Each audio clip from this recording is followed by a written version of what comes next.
I'll put this information in the chat, as I said just a few minutes ago. This is the Local Assistance Academy internal website. And we have module 1, previous information, but we also have module 2. And we have the agenda at the top. And then we have all the PowerPoints in a PDF format to download. Here are previous modules, but we want you to focus on these. We will upload next week, day 3. So that's accessible for you. I'll put this in the chat in just a moment. We also, for those that last week, but those that are new that are joining us, here is the internal web page for Division of Local Assistance with all our office chiefs and important links. We did gain some feedback that that was very helpful. So I will put this in the chat as well. And then the last item I want to share with folks is the DLA blog. So this is our public blog. It holds news postings or trainings that are relevant for local and tribal agencies. We also have, you can view upcoming dates for meetings and events. They're all public. These are not private events. These are all public. If you'd like to receive our weekly Division of Local Assistance news and training email that's via Constant Contact, you can sign up for that here on the right side of the blog page. And you're just going to put in your information. It'll link you to Constant Contact. You'll receive our weekly emails that go out.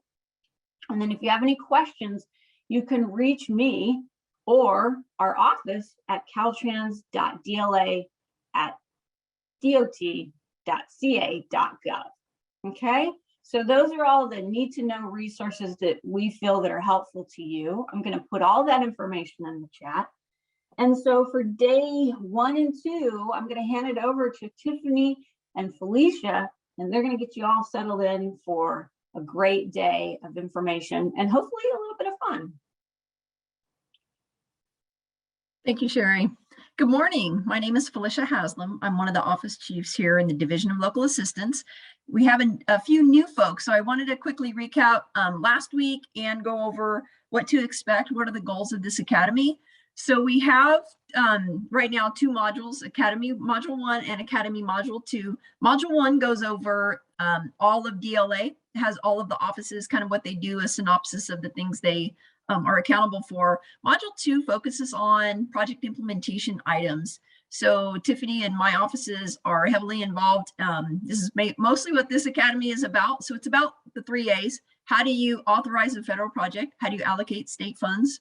And what are the agreements that go along with it? So this academy is focused solely on how to do project delivery from that aspect. We do include environmental right-of-way. As everyone knows, those are major milestones and approvals that are needed in order to do projects. So welcome to Module 2. So last week we went over, we had a session on LP 2000, how to create a project, how to search projects in there, all about LP 2000. That's our main database. And then we also talked about allocations for state-only funded projects. We had a large section on that. We also went over the environmental section. We had Kelly and his group come in and go over the PEZ, a major form that we are required to fill out. And we also had a session on Clean California. Clean California is a new funding program. It's a little different than how we run other programs. So we wanted to get the outreach on that. And then we also had a little section on intranet resources.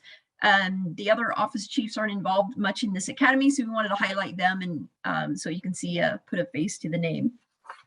But with that, we have a survey that's going to be given at the end of this training, and we do want you to take that survey. So last week, we had 30% of the people take that survey, but that survey is really important for us to improve our academies and get your thoughts on what you would like to see and how we did.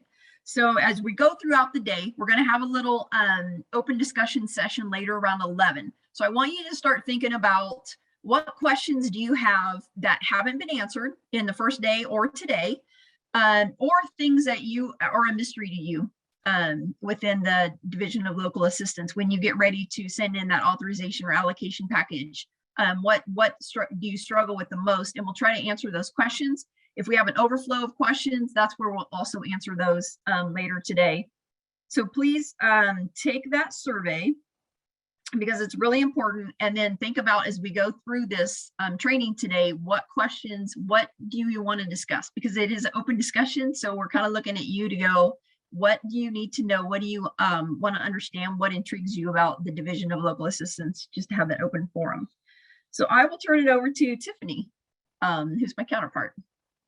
Thanks, Felicia. So good morning, everyone, and welcome back to the Academy Day 2. So I'm Tiffany Tran, Acting Office Chief for Implementation South. And just want to run through real quick over the agenda for today. So we have local assistance agreements. This is really a headquarters function, but it's important since agency cannot do projects with Caltrans without the master agreement or get reimbursed without a PSA program supplement agreement. And then we have requests for authorizations. As you know, all federal funded projects need to request for authorizations at the beginning of each phase. And it's very important that they have this approved because any work performed before approval authorization would not be reimbursed, except at risk PE. And then we have pro rata plus versus a lump sum. At the beginning of each project, or at the time of the project agreement execution, local agents has to state if they want pro rata or lump sum or each phase and fund type. And then we have toll credits. Toll credits are very important to the agency since they can use this as their non-federal local match to receive 100% federal funds reimbursement. And then we have project end date. This is very critical since any costs incurred after this date would not be eligible for federal reimbursement. So they have to come in for extension if they need more time to complete the project. And then of course the LAPM 3A form, you have to use this to request authorization or adjustment for a project. And then the finance letter, this is also important for the agency because they refer to this document to find out what is the federal participation ratio, federal reimbursement ratio, if it's a pro rata, lump sum, project end date, and a lot of information on it. And then we're going to walk you through how to create a project in FADS, the Federal Aid Data System. And then, as Felicia mentioned, the open discussion session. So that's your chance to ask us anything or bring up any topic that hasn't been covered so far. And then we're going to have our local assistant division chief, Dee Lam, and assistant division chief, Sujaya. They're both going to be stopping by to provide us with some improvement initiatives. And then we're just going to have a short quiz for you. So it's going to be, fun-filled day again. So welcome. And back to you, Sherry. Perfect. Thank you. So it looks like we have about 49 folks online, and the first presenters up were a little bit ahead of schedule, which is fine. That gives us push time throughout the day. And so the first presenters are Gerald McDaniel and Greg Nanani, and they are going to be presenting local assistance agreements. Please remember, if you have questions for them, go ahead and put them in the chat field. When they are done with their presentation, they'll answer any questions, the comments that you have during their presentation. And I want to hand it over to Gerald and Greg. Thank you, Sherry, and good morning, everybody. We are going to start with an overview of the agreements that our office processes. 1 second. Let me share my screen.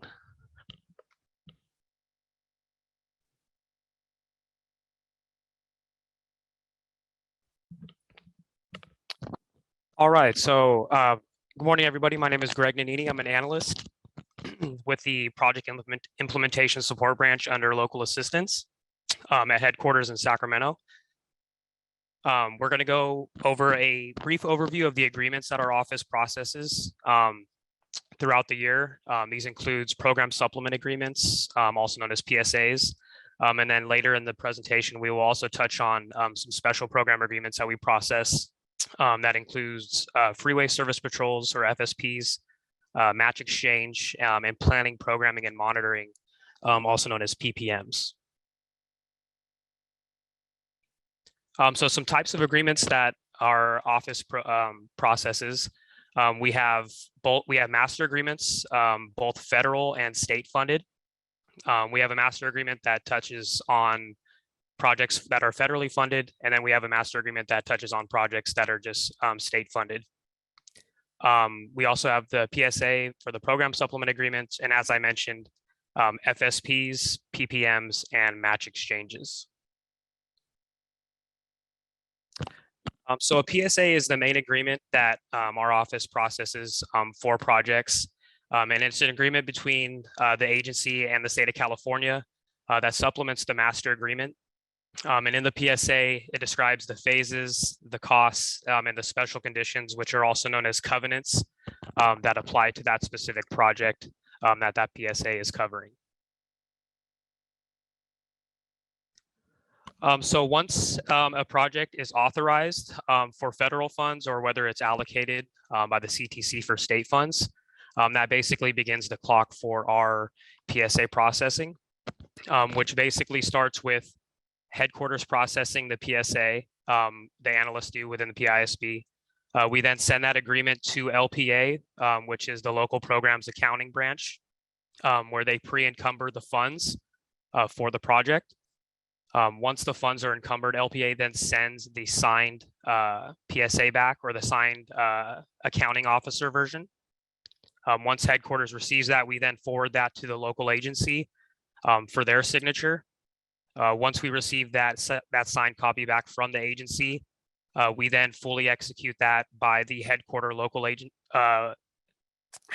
area engineer. And once that's fully executed, we then send that back to the agency and save a copy on our shared drive in the project folder. And this is a huge point that we want to underline throughout this presentation on all these agreements is our office needs a fully executed agreement on file in order for an agency to invoice. So if an agency tries to invoice for any type of funding on a project, if they do not have a PSA on file, they will not, a fully executed PSA on file, they will not be able to invoice on that project until we have a fully executed PSA on file. And here's a sample of what a PSA of some important information that you want to look at. On the top, we have the supplement agreement number, which corresponds to the master agreement. Right here, you see it has F15, which is a federal master agreement. If it was the state master agreement, it would have an S in the title. We have the advantage ID. And then in the top paragraph, we have the resolution number that has to accompany every PSA, which basically highlights signing authority for the agency. So whoever signs that PSA on behalf of that agency, it must be the same person that's listed on the resolution. So once again, we have to have a resolution on file for every PSA that we sign. And in the middle right here, you're going to have the funding information, which corresponds to whether it's a federal funds or state funds, and any local funds that are also applied to that project. Also, when a PSA is created by our office, there's some very convenient tracking tools in LP2000 that allow us to kind of track the life of the PSA from when it's created to when it's fully executed. So here's a quick little snapshot of how you can access it in LP2000. If you go into the project, input the project number, you go up to the action tab, go to the process program supplement. There's a track program supplement tab. Go ahead and click that. And that'll bring you to this screen right here, which shows you. Roberta. Hi. Oh, sorry about that. It brings you to the screen where it shows you the date the program was created, when it was transmitted to LPA, when it was received from LPA, sent to the agency, agency signature, when we received it from the agency, and then a fully completed package, which includes the full execution of headquarters, and then when it's sent back to the agency. So this is a quick tool that agency or that districts can use if you get a question from an agency on if they don't know if a certain PSA has been executed or not. You can go into LP2000, and it's a quick little tool to kind of give them a quick overview of where their PSA is in the process. As far as when a PSA needs a revision, PSAs will need revision when either the new funding requires additional covenants, a possible change in scope or whether a covenant is revised or created. If a PSA does not need a revision, this happens when either funds are being added to a new phase, to an existing or new phase, or if they're being removed or deobligated. So if these are the cases, these phases or these sequences can be handled just by a finance letter. They would not require a PSA to be sent to the agency and to be executed for those sequences to occur. And here is a sample finance letter with some important information. Once again, you have the project number, the Advantage ID, the project end date up here in the upper right-hand corner.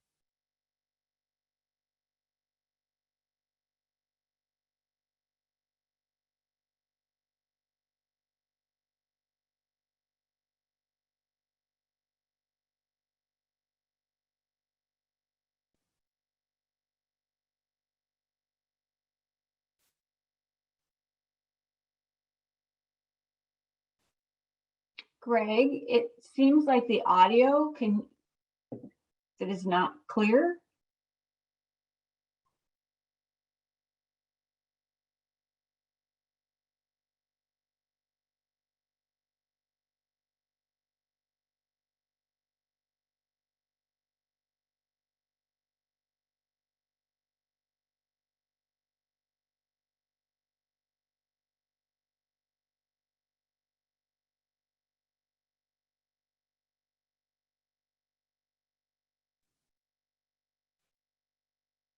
Hey, Greg, we can't hear you anymore. Hi, Greg. Not sure, but we are not able to hear you. We're not sure if you can hear us as well. It seems that either you're on mute or your audio is out. Thanks everyone online for your patience. We're trying to get the audio restored.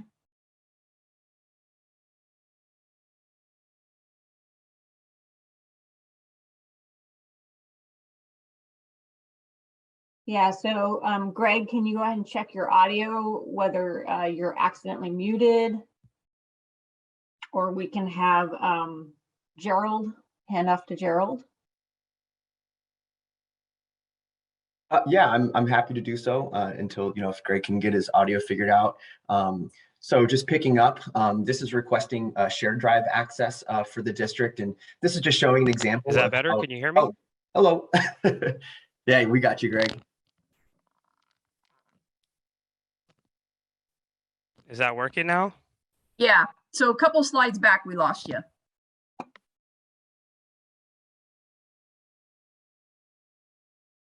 Can you hear us?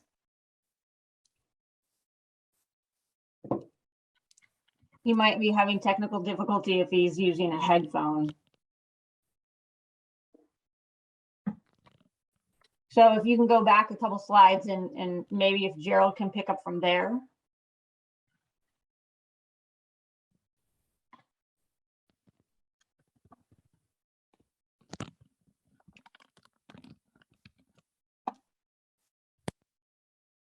Yeah, Gerald, Yeah, are you?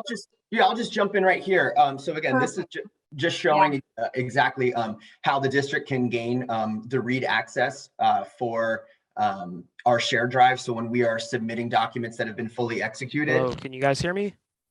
Yeah, I can hear you, Greg. Yeah, yeah, Greg, actually, is it possible so that we can deter any more technical issues? Am I back on now? Yeah, Gerald, can you go ahead and start sharing your screen and take over? Because unfortunately, Greg, your audio is going in and out. And so there's not a consistency, I think, where you can actually hear us. So Gerald, are you able to share your screen? Is it thumbs up? Can I get a thumbs up if people can hear me? Yeah, you're good, Greg. I don't know that he can hear us though. Yeah, he's not able to hear us. So I think he sounds like he's on a headset. So Gerald. No, I can't hear. Oh my goodness. Yeah, so Gerald, are you able to take over the presentation? Sure, yeah, just give me one moment. Yeah, because otherwise we're going to start eating into other presenters' time.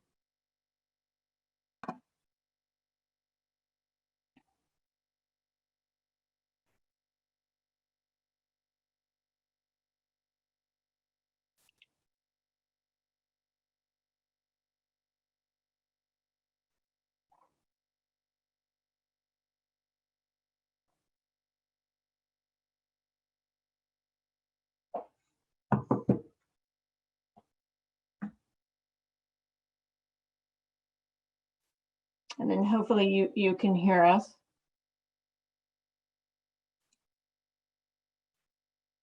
Can you hear us, Gerald? Yeah, Gerald's mic is on mute.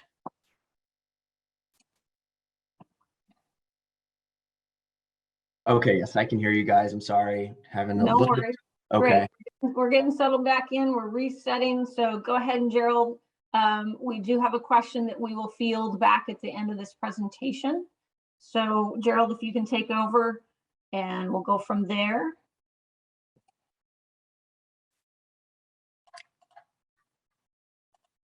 Thanks for your patience, everyone. We're resolving the technical issue.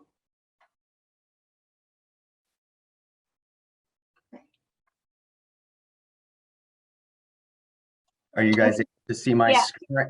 Yeah, can you go back one more slide? Are you able to do that?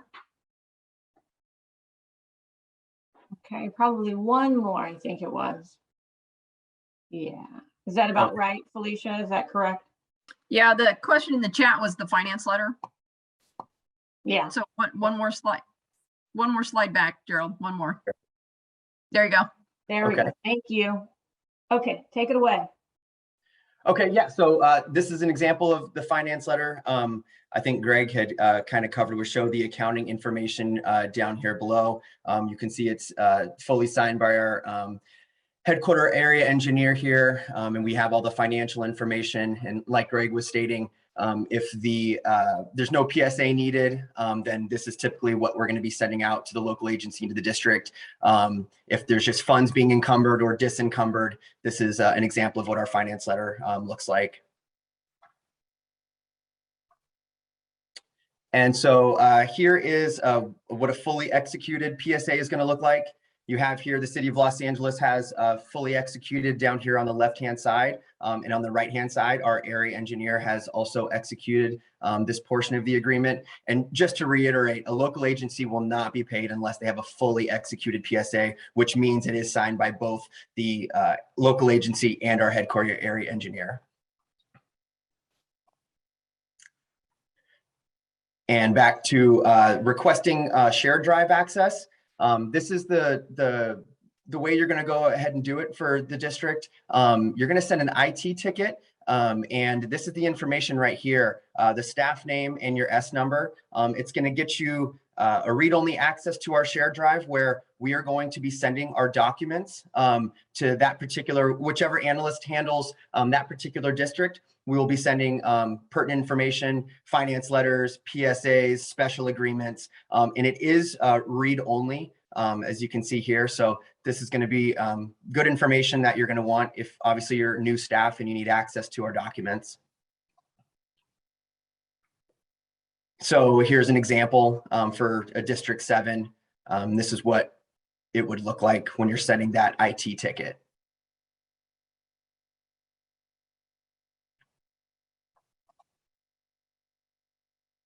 Okay, so now on to our special agreements. As Greg had mentioned, we process PSAs, master agreements, finance letters, but there are 3 different agreements that come through at different portions of the year. So we have the Freeway Service Patrol, the Match Exchange, and the Planning, Programming, and Monitoring agreements. Now, the Freeway Service Patrol and the Match Exchange are each processed once a year. And we actually have our Freeway Service Patrol agreements will be coming up here pretty soon within the next month. But the PPMs are a little bit different in that they're processed once a year or as allocated by the CTC. So the Freeway Service Patrol is actually a really fantastic tool, and maybe some of you have seen it while driving along on our freeways. They're white trucks. They have the FSP logo right on the door, and they're basically an emergency management tool, providing expeditious removal of disabled or stranded vehicles on the freeway. They do anything from helping fix flat tires, filling up gas tanks. They won't help with accidents per se unless directed by the CHP, but it's a very, very useful tool if anything ever happens and we're needed some help on our freeways. So approximately $46 million per year is distributed from local assistance to the local agencies to run the program effectively. A couple of little things we want the district office to know is that the district is going to receive these FSP related invoices, and then they will forward that to headquarters to our traffic ops division. They're going to approve the invoices, and then traffic ops will go ahead and send that to LPA for processing. So that's something that we do want, hopefully hits home, that we can remember that you will be getting those invoices, and then you'll send it to traffic ops at headquarters. So this is just a quick little screenshot of what an FSP will look like. We have at the top left, we have the agreement number that you can see, which in this case is FSP 22-6504013, which correlates with the project number. To the right-hand side, we have the location, which shows the district and an abbreviation for the agency, and then our AMS Advantage ID, which is generated in LP 2000. Again, in the middle, if you look down in the middle of the agreement, it shows the state funding, the local funds, and then the total overall cost of the project. So again, just a quick little snapshot so you can become familiar if these come across your desk, or if you're ever needing to look in, our shared drive for one. Now on to our next agreement, which are the match exchange. It's a pretty straightforward program, which allows for local agencies to exchange certain portions of their federal aid funds for state funds. So again, a quick snapshot of a first page, a sample of a match exchange agreement. Again, more of the same that you see with the FSP agreement, where we have at the very top the state match program title. We have the district, which in this case is District 11 in Imperial County. We have the agreement number, AMS Advantage ID, some pertinent information in there. And at the bottom, you can see that accounting has in fact pre-encumbered this particular agreement. And last but not least, we have our PPM agreements. Now, section 14527 of the government code and the CTC STIP guidelines allow the programming of up to 5% of the county share of STIP funds for project planning, programming, and monitoring activities by the Regional Transportation Planning Agency. So as I had previously mentioned, this is the one of the only 3 of those special agreements that is in fact CTC allocated, and it actually requires an allocation letter to show that funds have been approved or allocated by the CTC. And then there's also only 2 agencies that receive these types of funds, which one is the Metropolitan Planning Organization, or the MPO, and the Regional Transportation Planning Agency, which is the RTPA. And then 2 more important little facts we would like to share is that agencies that receive more than $300,000 per fiscal year are paid on a reimbursement basis. And then on the contrary, agencies that receive less than $300,000 per fiscal year are paid in a lump sum. So again, this is just a quick snapshot of an allocation letter. On the top left of the allocation letter, this is the addressee for the agency that we would be sending this electronically to. The right-hand side, again, we have more of that information, which district, the agency, our PP&O numbers, and then also, which is important, is the request number. So this is essentially like a sequence one. When we would create a PSA, this is equivalent to that. This is the first request that has come in. And the bulk of the allocation letter here, we have the date that the allocation goes into effect, which would be June 25th, 2020 for this particular one. And then also at the bottom, we have how much this request was actually for, and the amount programmed. So there's some financials right here at the bottom of that. And lastly, here is a sample of a PPM. Again, they do have similar structures to the previous agreements that I have shown.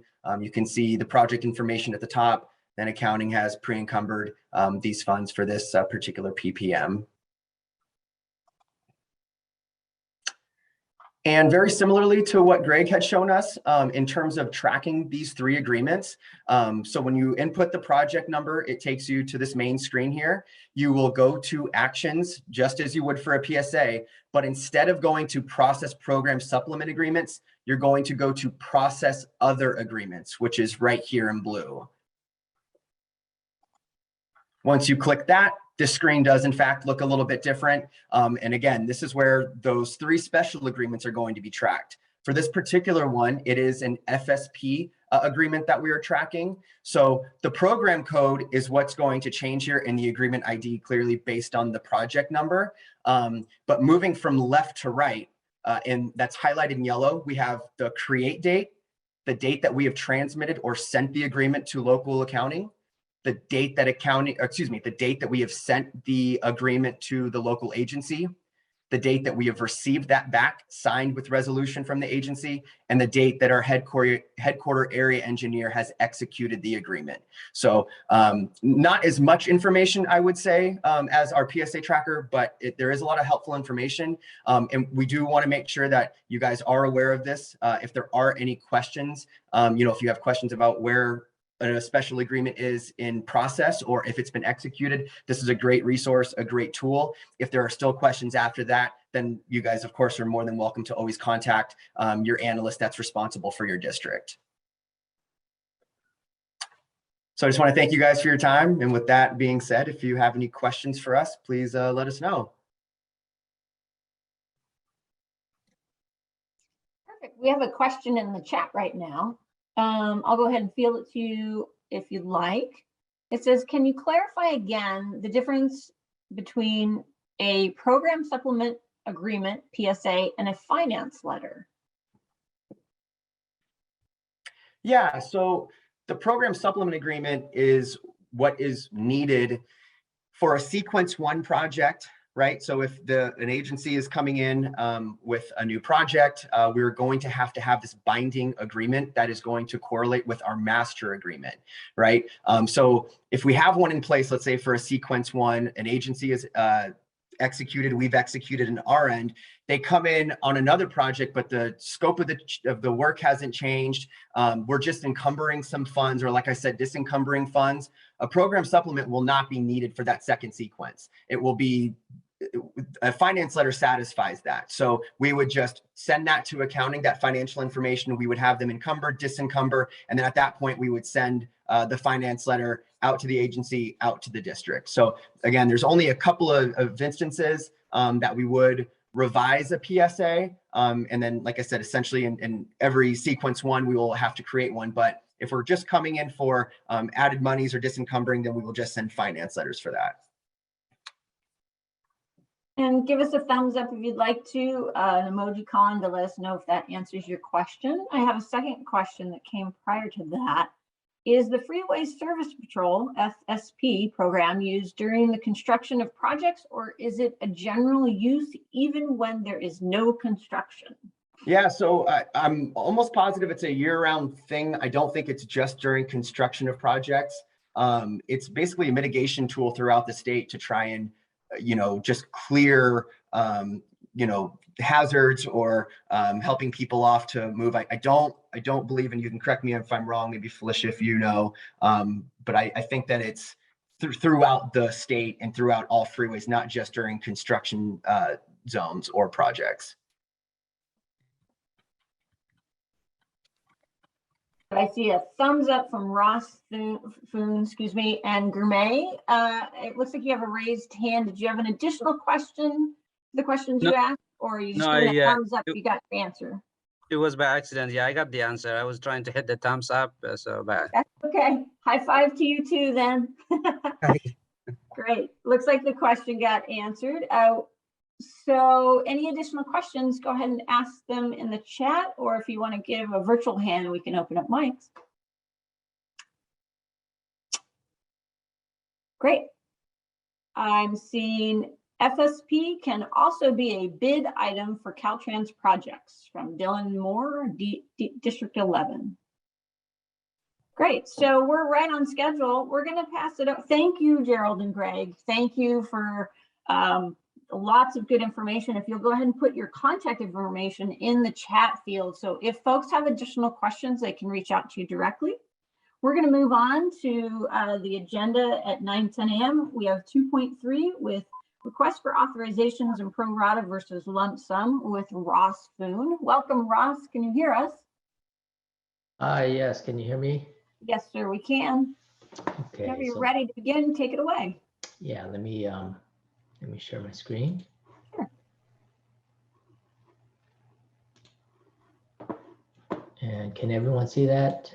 We have to go ahead and start the PowerPoint. Okay. There we go. It's all yours. Okay. Good morning, everyone. So this presentation, as mentioned, we're going to be doing project authorizations, or what we refer to as E76s, and also pro rata versus lump sum.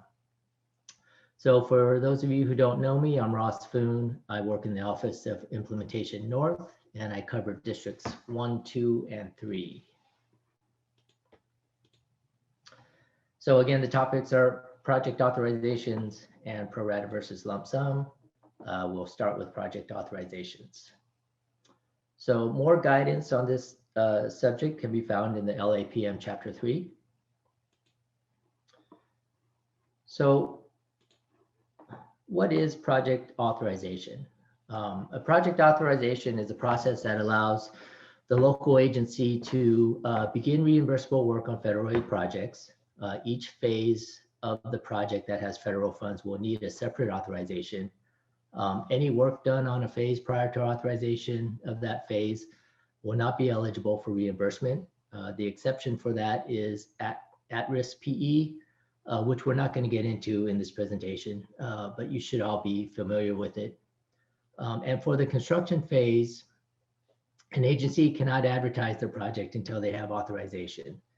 If they advertise, excuse me, if they advertise prior to construction phase authorization, their construction contract becomes ineligible. So prior to federal authorization, the project must be included in the current Federal Transportation Improvement Program, or FTIP. For urban areas, FTIPs are developed by Metropolitan Planning Organizations, or MPOs. For rural areas that do not have an MPO, Caltrans does the programming for the local agencies. And that is done by the Office of Federal Programming and Data Management. They are not a part of the Division of Local Assistance. The FTIP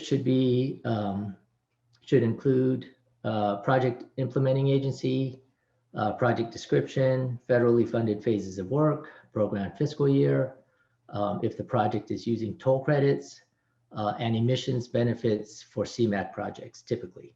And I say typically because it's not required that they show the emissions benefits in the FTIP, but I know a lot of the MPOs that I've worked for do have it in there.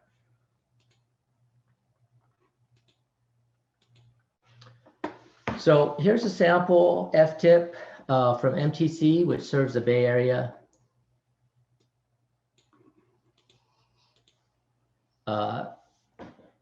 It has the implementing agency at San Mateo County, a project name and description.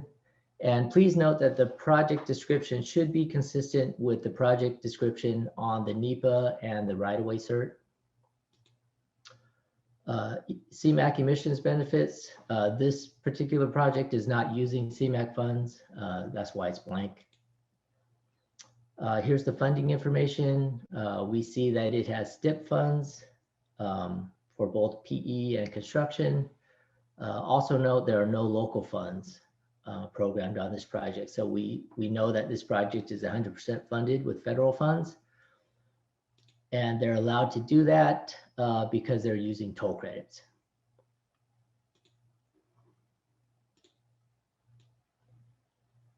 So other requirements needed prior to authorization are DBE and ADA submittals. The annual submittal for DBE is Exhibit 9B, and the annual submittal for ADA is Exhibit 9C. If a project has both state and federal fund types and includes any STIP, ATP, or SB1, or any other kinds of state funds that require CTC allocation, those funds must be allocated prior to submitting an E76. So we refer to this as allocation before authorization.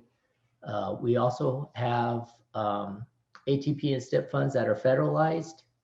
that require both an allocation and an authorization, and we refer to this as the dual process funds. And in this case too, the allocation comes before the authorization. The reason for this policy is that we need to ensure that all the funds are secured prior to submitting an E76 to FHWA, and the allocation secures the state funds.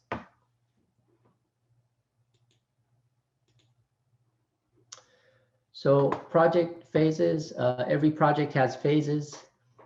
Preliminary engineering, or PE, covers the design phase of the project, includes all activities through final design. Please note that the state breaks the PE phase into two phases, PA&ED, or project approval and environmental document, and PS&E, or plan specifications and estimates, which is essentially final design. So PA&E and PS&E phases only apply to projects with state funds. Right-of-way phase for right-of-way acquisition and support. It also includes utility relocations. However, utility relocations can be authorized separately from right-of-way acquisition and support. And after right-of-way, there's construction, which includes construction engineering. We also have non-infrastructure, which is not a phase, but these types of projects get authorized under construction. So let's go over the authorization process. Step one, the local agency submits the request for authorization to the district in the form of LAPM3A. The district reviews the request for completeness and accuracy and submits the E76 through FADS to headquarters. We're not going to get into the details of FADS or LP2000 in this discussion. Those topics will be covered separately. The next step, headquarters then receives the E76 and reviews and submits it to FHWA. FHWA approves or authorizes the E76 and obligates the federal funds. After the E76 is approved, the district issues the notice to proceed to the local agency. Also, after the E76 is approved, headquarters will start the PSA process. If a new PSA is needed, an LPA will encumber the funds, after which a new finance letter will be issued. So the timing for the entire process, we usually refer to as 222. That means 2 weeks in the district, 2 weeks at headquarters, and 2 weeks at FHWA. So typically we tell local agencies that it could take up to 6 weeks for authorization once they submit their RFA.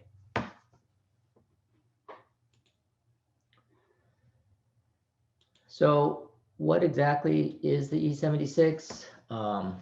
It's a written confirmation of authorization. It establishes the reimbursement date, as mentioned before, except for at-risk PE. It establishes the amount of federal funds obligated and the federal share of the project. And it also establishes the location and type of work. So here's a sample E76. It has the project location. It has the type of work. It shows the total cost per phase and the amount of federal funds per phase. If a phase has multiple fund types, it will not show the different fund types or amounts here. It's the total. It also has the project end date, or PED, and down below are the approval dates.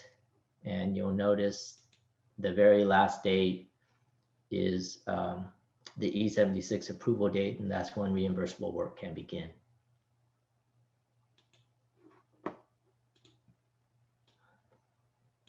So a few things to remember. CMAQ funds require emissions benefit calculations.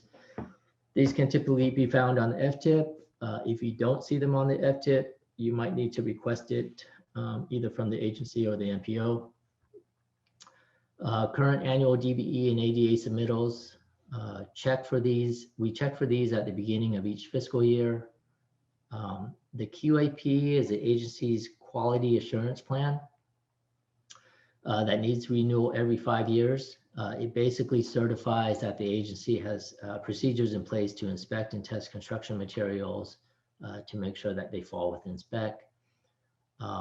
NEPA required for right-of-way and construction authorizations, and right-of-way cert required for construction authorization.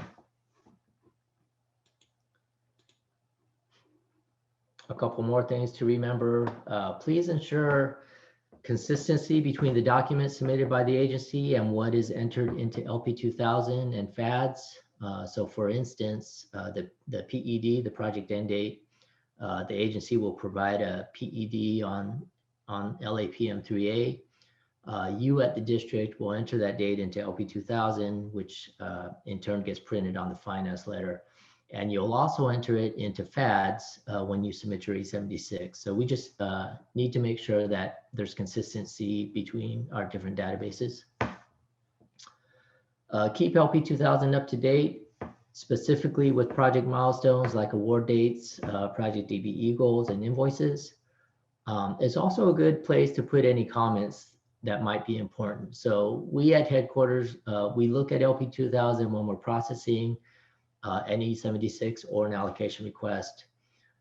So if you have any notes or comments that you feel are important, you can enter them into LP 2000, and hopefully we see them. And lastly, no de-obligations allowed after July. We'll typically send out an email with an exact date. Again, this is to help track end of year OA or obligation authority. Local advanced construction, typically referred to as AC. So there's typically two scenarios in which we use AC. So let's talk about the first one, which is OA or obligation authority. Obligation authority is basically the total amount of federal funds that California has for the year. And when we run out, we can't authorize any more funds. So this actually comes into play twice a year and not just at the end of the year. So we all know at the beginning of the fiscal year, starting October 1st up to May 1st, each region has a certain amount of OA dedicated to them. So if the region uses it all up before May 1st, then all pending E76s for that region will be put on hold. And then after May 1st, the regional OA pots go away and the statewide OA is opened up on a first come first served basis for all regions. And you probably saw the email, it just came out, I think it was earlier this week from Tiffany saying that the OA is opened up statewide. So then again, towards the end of the year, we typically run out around August.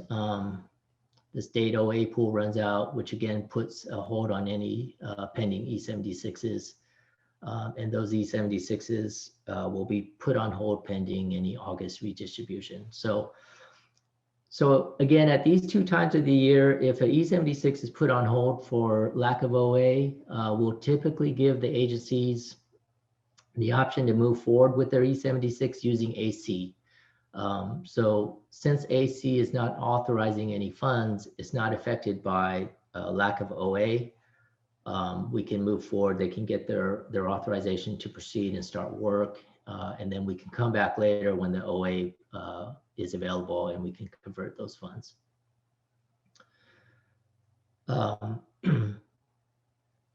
So the other scenario for using AC,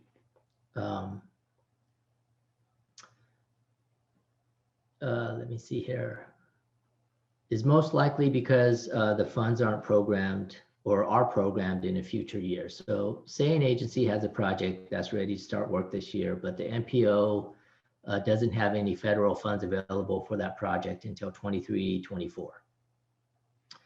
So in that case, for the current year, the MPO will program AC, and in 23-24, they'll program the actual funds that will be used to convert the AC.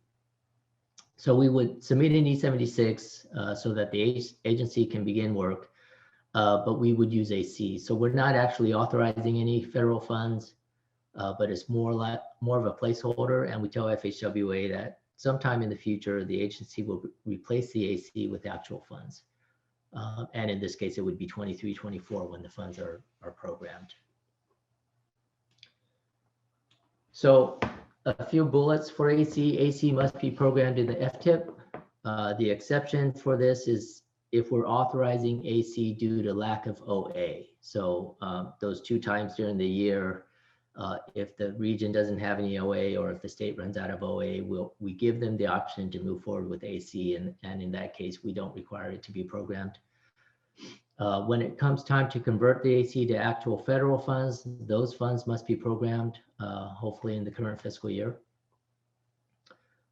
AC authorizes work, but not invoicing. So remember that AC is just a placeholder for federal funds and not real money. And Exhibit 3I is basically a disclaimer that the agency acknowledges that federal funds are not guaranteed for this project.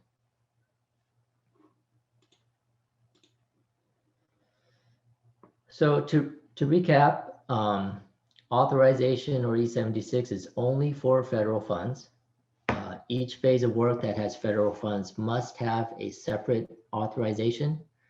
Work done prior to authorization is ineligible except for the case of at-risk PE. And do not advertise your construction contract prior to authorization. Please note that this does not apply to advertising for consultants. For consultants, an agency can send out an RFP, RFQ at any time. The consultants just can't begin reimbursable work until authorization. And that concludes the project authorization portion. We'll take any questions. So folks, if you have any questions, go ahead and give a virtual thumbs up, raise your hand, or you can put comments in the chat. In that meantime, we're going to have, before we transition, we'll also have Ross ensure that he puts his contact information in the chat field. So if you have any questions at a later date. Checking the chat for you right now. I'm not seeing any current questions or comments. Give it one more second. Takes people a second or two to type their questions.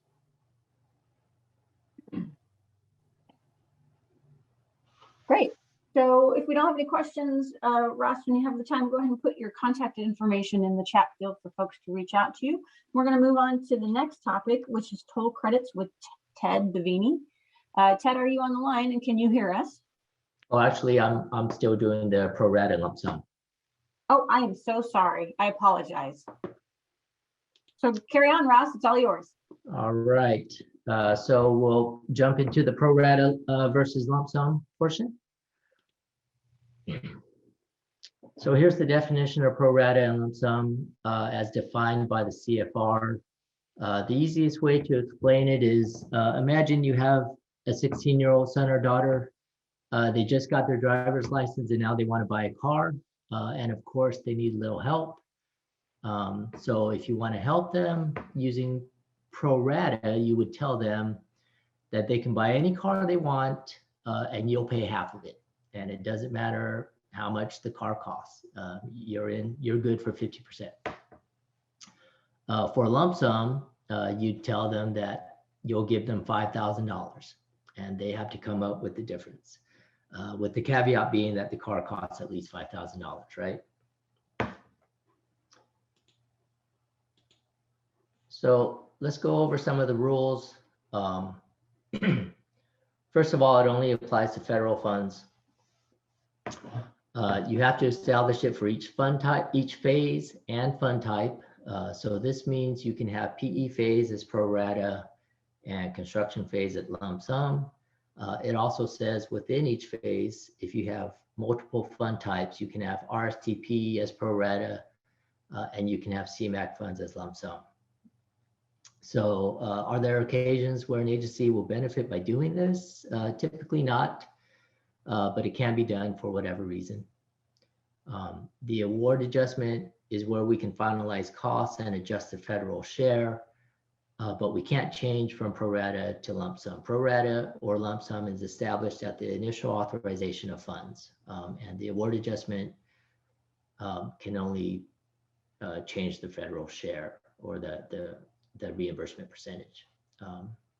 And also the award adjustment must be done within 90 days of contract award.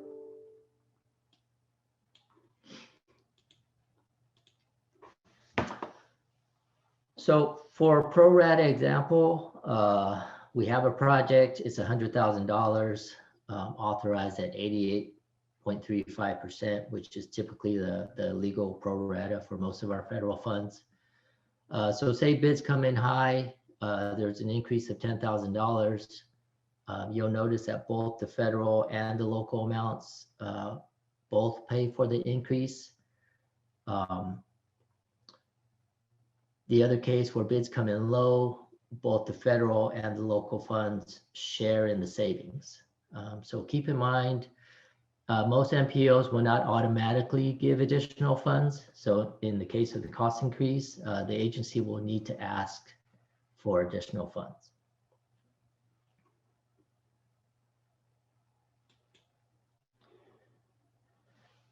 So here's a sample of the lump sum scenario. And this is how our local agency, our local projects typically work. We have the same project at $100,000, but the MPO only gives $75,000. This makes the reimbursement percentage 75%. And we typically refer to this as being underfunded because it's not at the maximum of 88.53 typically. So bids come in high, the agency asks the MPO for additional funds and the MPO says no, and the cost increase is paid for out of local funds. So you'll see the increase of $10,000 in the non-federal fund column. And the reimbursement percentage now drops to 68%. When the agency is done with construction, they actually realize the cost savings of $10,000. We tell the agency that you get to keep the $75,000 of federal funds and apply the savings to your local funds. So you'll see the local funds actually drop $10,000. The reimbursement percentage jumps to 83%. And that's fine because it's below the maximum legal pro rata of 88.53 typically. And I say typically because most of our federal funds are 88.53, but some are different.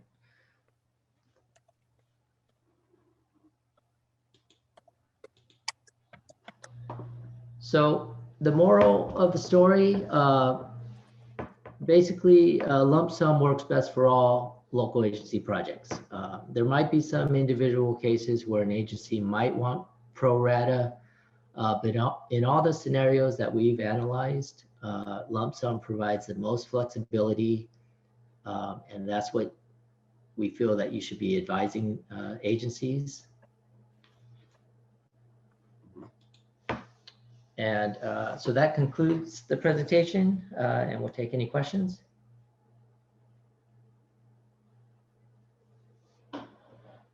Looks like we do have a question.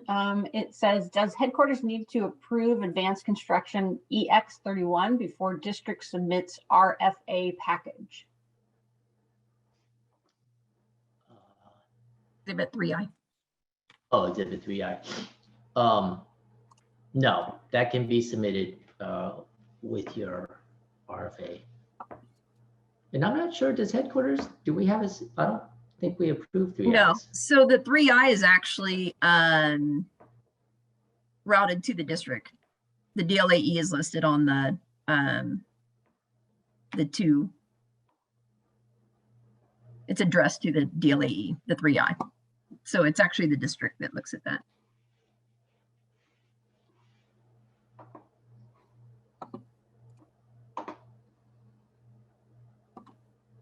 Any additional questions for Ross?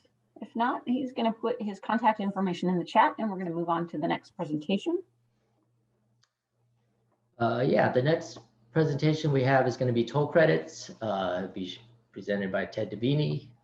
So I'll stop sharing my screen and turn it over to All Ted. right. I think everybody can see my screen. I took it over. So as Ross said, my name is Ted Davini. I work in headquarters and I'm the area engineer for District 6. So yay, District 6. I'm going to go over a couple slides on toll credits. It's going to be pretty quick and hopefully it will be informative. As you've been hearing throughout the day, and I think last week, that most all federal funds come with a requirement of a local match. And this is FHWA's way of both extending the reach of the federal funds and to ensure that there's some skin in the game by the local agencies and the state. That's the past intent of that. But in and under MAP 21 several years ago, FHWA kind of acknowledged that some states like California, we collect a lot of toll revenue and we invest that toll revenue back into the federal highway system. So as such, I think it's appropriate, and FHWA did too, that we get credit for all that investment that we're doing using our toll funds. So what FHWA did is they created this toll credit program, which allows us to bank a credit for all the money we invest in these toll funds. And then we can come back and make projects 100% federally funded using that past credit that we achieved by using our money. One of the things I want to stress here is that toll credits do not add additional funds to a project. What they actually do is kind of shrink the available funds for a region or an agency. And I say this because, you know, if let's say the feds give a region $1 million or $100 million, and it has a 20% match, which typical for demo, that would be another $20 million. You know, if there's $100 million of feds getting poured into a region, the region has to come up with $20 million of additional non-federal money. So you end up with $120 million infrastructure of funds available. You bring in toll credits, and now you can make those $100 million 100% federally funded. So you actually kind of reduce the focus of transportation funds into the agency or region or state. So just a thought there, and you'll see that later on some programs don't allow, which is what I'm coming to. So you end up with most programs allowing toll credits, but the ER projects, emergency relief projects, they don't allow toll credits. Highway safety improvement program, they don't allow toll credits. And the HBP, which stands for Highway Bridge Program, starting in May of 2021, they no longer allow toll credits. And again, I'm not an expert in ER, but I am pretty familiar with both HSIP and HBP projects. And the reason that they no longer allow toll credits is because those two programs want to leverage the federal funds and even get more money into their programs. So it's just something to think about as toll credits are used. So what I'm trying to point out is there's a downside to toll credits, but there's also a huge upside for our local agencies that don't have a lot of additional transportation funds. And it really isn't up to, as Caltrans staff, it's not up to us. We follow the lead of the MPO and the program managers. So now I'm going to go over a couple of key points about the utilization of toll credits. And the first one is Caltrans's policy is we don't allow the retroactive use of toll credits. So let me give you a scenario. A project goes out to construction for $1 million. It goes out to bid, and the bids come in at only 500,000.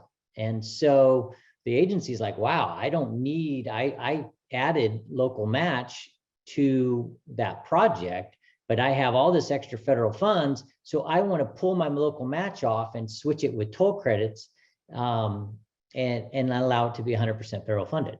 They can't do that within Caltrans policy. But a different scenario where they put the project out to bid for $1 million using local match. And then the bids come in at 1.5 million. So now they have to come up with another 500,000 and say they don't have any more local match. They can, if the MPO approves it and the program allows it, they can come in with 100% federally funded using toll credits for that last 500,000. Another thing to keep in mind is we can't use toll credits unless they're programmed in the FTIP. And Ross earlier gave a good example of that, showing that on the FTIP. And if toll credits are being used, they must also be shown in our authorization package to FHWA. And we must clearly designate that they're being used in the finance letter for LPA as the invoices come in. And one last thing I want to point out is it's somewhat of an all or nothing thing when using toll credits. And that means, for instance, if you have a HSIP project that has a 10% local match, it's $1 million project, so they need to come up with $100,000 of local match. They can't just come up with 50,000 a local match and then try to use 50,000 of toll credits. They either have to use 100,000 of toll credits or no toll credits to match that federal funds. So there isn't a loophole to this. And this loophole is often needed for ATP projects, for instance, because as part of the ATP selection process, an ATP project might get a the local agency might commit 5%, say, or 1% local funds to match their ATP funds. Well, if that ATP project ends up being federally funded, it is up to the local agent, it's up to Caltrans to help the local agency figure out how can they just put in a little bit of local match and then use toll credits for the rest. And the way we do that is we require a portion of the project to be designated as non-participating, and then the local funds can go to fund that non-participating portion, and then the federal funds can at that point be 100% federally funded using toll credits. Okay, so I'm going to give you two scenarios or two projects, and then the first project has two scenarios. This project, if we look at it, scenario A, it's not using toll credits. It's program code Z240. So I think that tells me it's STP funds, which have an 88.53 maximum federal funds. And it also is a program that does allow toll credits as long as the MPO is willing to program. So this project, $120,000 project, but only 100,000 is participating, which right off the bat tells me there's got to be 20,000 of non-federal funds. And then out of the 100,000 that is participating, we can go to $88,530 can be federal, but they need 11,470. That's 11.47 match. So in total, the local agency has to come up with 31,000. If that project can utilize toll credits, it's the same 120,000, same 100,000 participating, which means the agency is still on the hook for the 20,000 that's non-participating, but the federal funds can be 100% of the participating amount. Now note, I'm going to point out here, when I said toll credits don't add money to a project. So look here, you're seeing 100,000 federal, 20,000 non-federal. That's the whole project cost. You also see 11,000 toll credits. That's just designating that we're tracking the use of those, that pot of toll revenue that we're getting credit for. It's not new money. Now, the second project that I'm showing, I'm not going to go over all the details. Really what we're trying to point out here is it's got two types of funding with two different match requirements. The first line shows a 10% match requirement. The second line shows an 11.47 match requirement. You deal with each line separately, putting 100% toll credits or covering the match. And then the total will have some odd percentage of match. So that is pretty much it. Unlike Ross, who had a ton to talk about, I got off easy with toll credits, but I do want to open it up for questions if there are any. And if there are not, then we will let Robert jump in. We don't see any current questions or comments in the chat.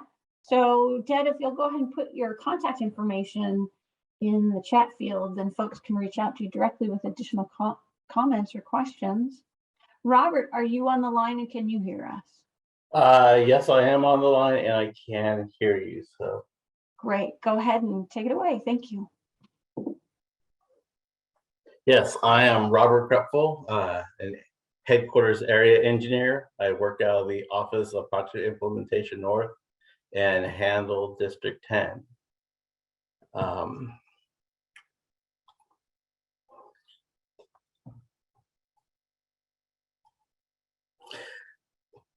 So project end dates, an interesting topic due to the evolving way it's defined and enforced.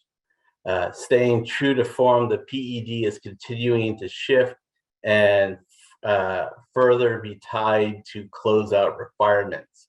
However, before we talk about the changes, we need to discuss the period performance and provide details how the PED is currently defined and how it's estimated.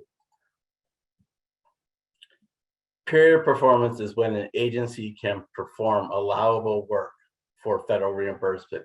It represents a particular phase of the project, for example, PE, right-of-way, or con.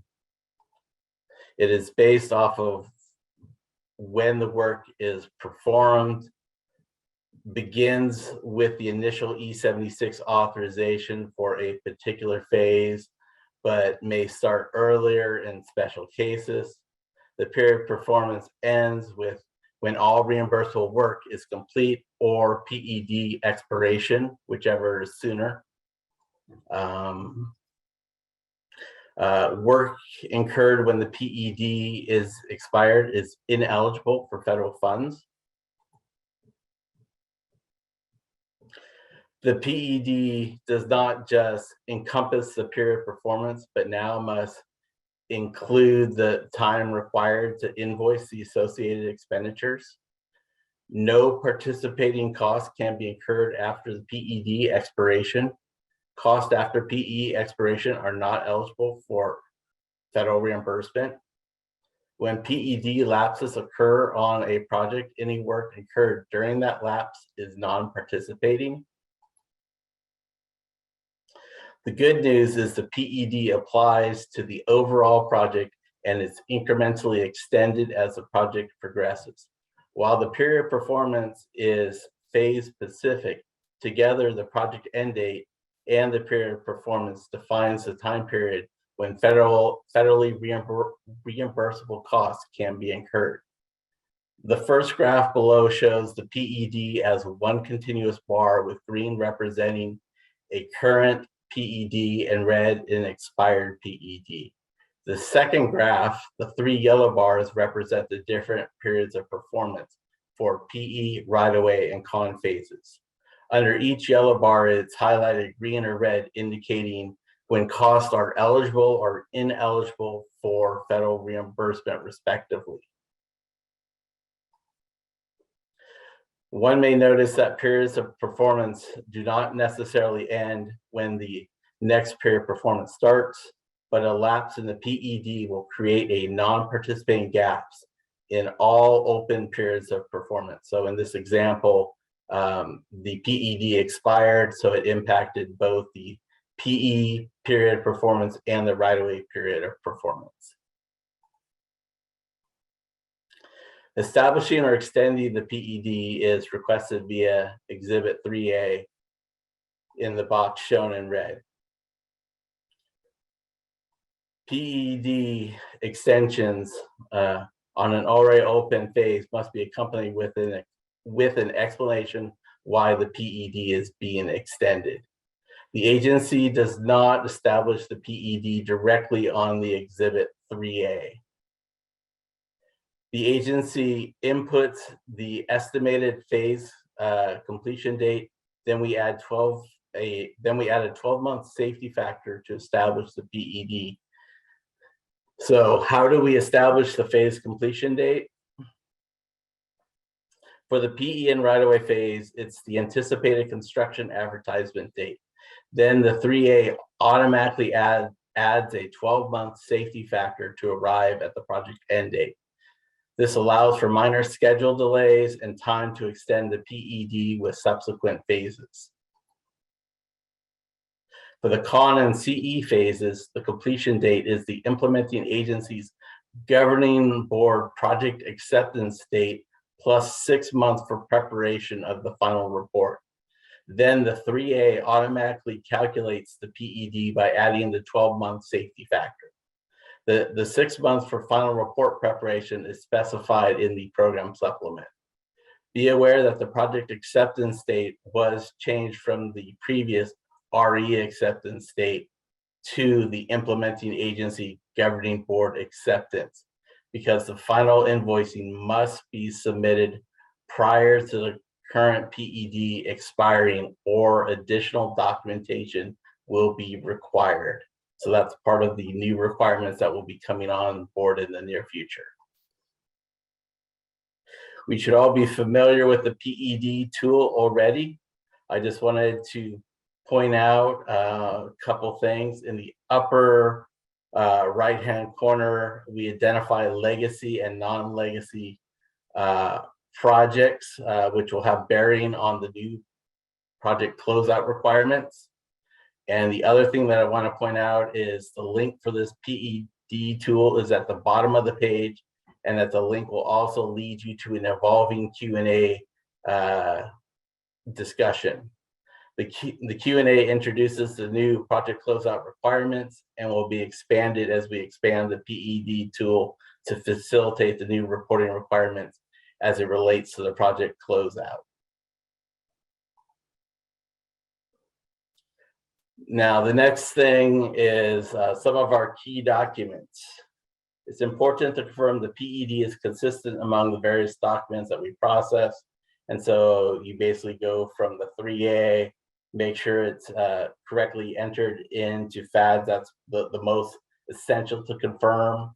And then make sure it's entered into ELP 2000 consistently. And so when you get your E76s back, make sure that all the dates line up. It'll appear on the E76, it'll appear on your finance letter, and it should match what the agency requested. As always, invoices should be reviewed to confirm the period performance is correct and we are accounting for any non-participating lapses. Note, if the PED is currently expired, don't submit progress invoices to Caltrans accounting unless they are inactive, unless they're on the inactive list or it's a final report of expenditures. As we previously looked at the PED tool, I pointed out where the legacy and non-legacy projects are identified because it plays into the new closeout requirements. The legacy, non-legacy terminology is just a fancy way of indicating if the last E76 was processed before or after November 12th, 2020. So what does the 90 or 120-day time period represent?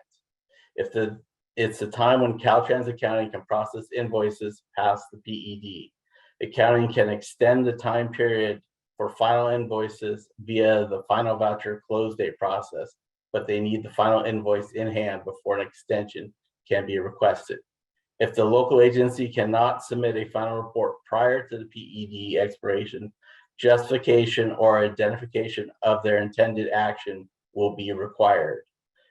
There are valid reasons why this may occur, which we will discuss on the next slide. We hope to incorporate these reasons and intended actions into the PED tool via a drop-down list to prevent revisiting the same projects every month. For the agency that did not follow through with their intended actions, such as extending the PED, FHWA will be reviewing any agency justification at the 90 or 120-day milestone and determine if funding should remain on the project, thus granting them an extension. If FHWA decides to unilaterally close out a non-legacy project, the local agency is still accountable for closing out the project via a $0 invoice. The moral of the story is submit the final report of expenditures or extend the PED prior to expiration. Avoid additional documentation and or adverse consequences. In terms of the reason why the PED would be extended, we broke it into two categories. One, you have a project where there's an interim delay. So future federal costs are anticipated. And then the other category is all federal costs are incurred, but either the scope is incomplete or the scope is complete. And so I'll give some examples of each one of those. So with the interim delay, number one, you could basically have a scope change, you could have a programming issue, lack of OA, construction season, you're completing non-participating work. So all of those reasons might be why the PED was not extended. Under the scope is incomplete, you could have a project that was terminated early, you have a project that's being withdrawn, you could have a remaining scope being completed with state funds, you have remaining scope being completed with a separate federal project. And under number three, you could, where the scope is complete, but you can't close it out, is you're waiting for indirect cost rate approval, advanced construction, conversion, which is very common on the ER projects, selling off excess right-of-way / property, non-participating litigation. So those are just some of the examples, and we're going to be refining that as we go. And are there any questions?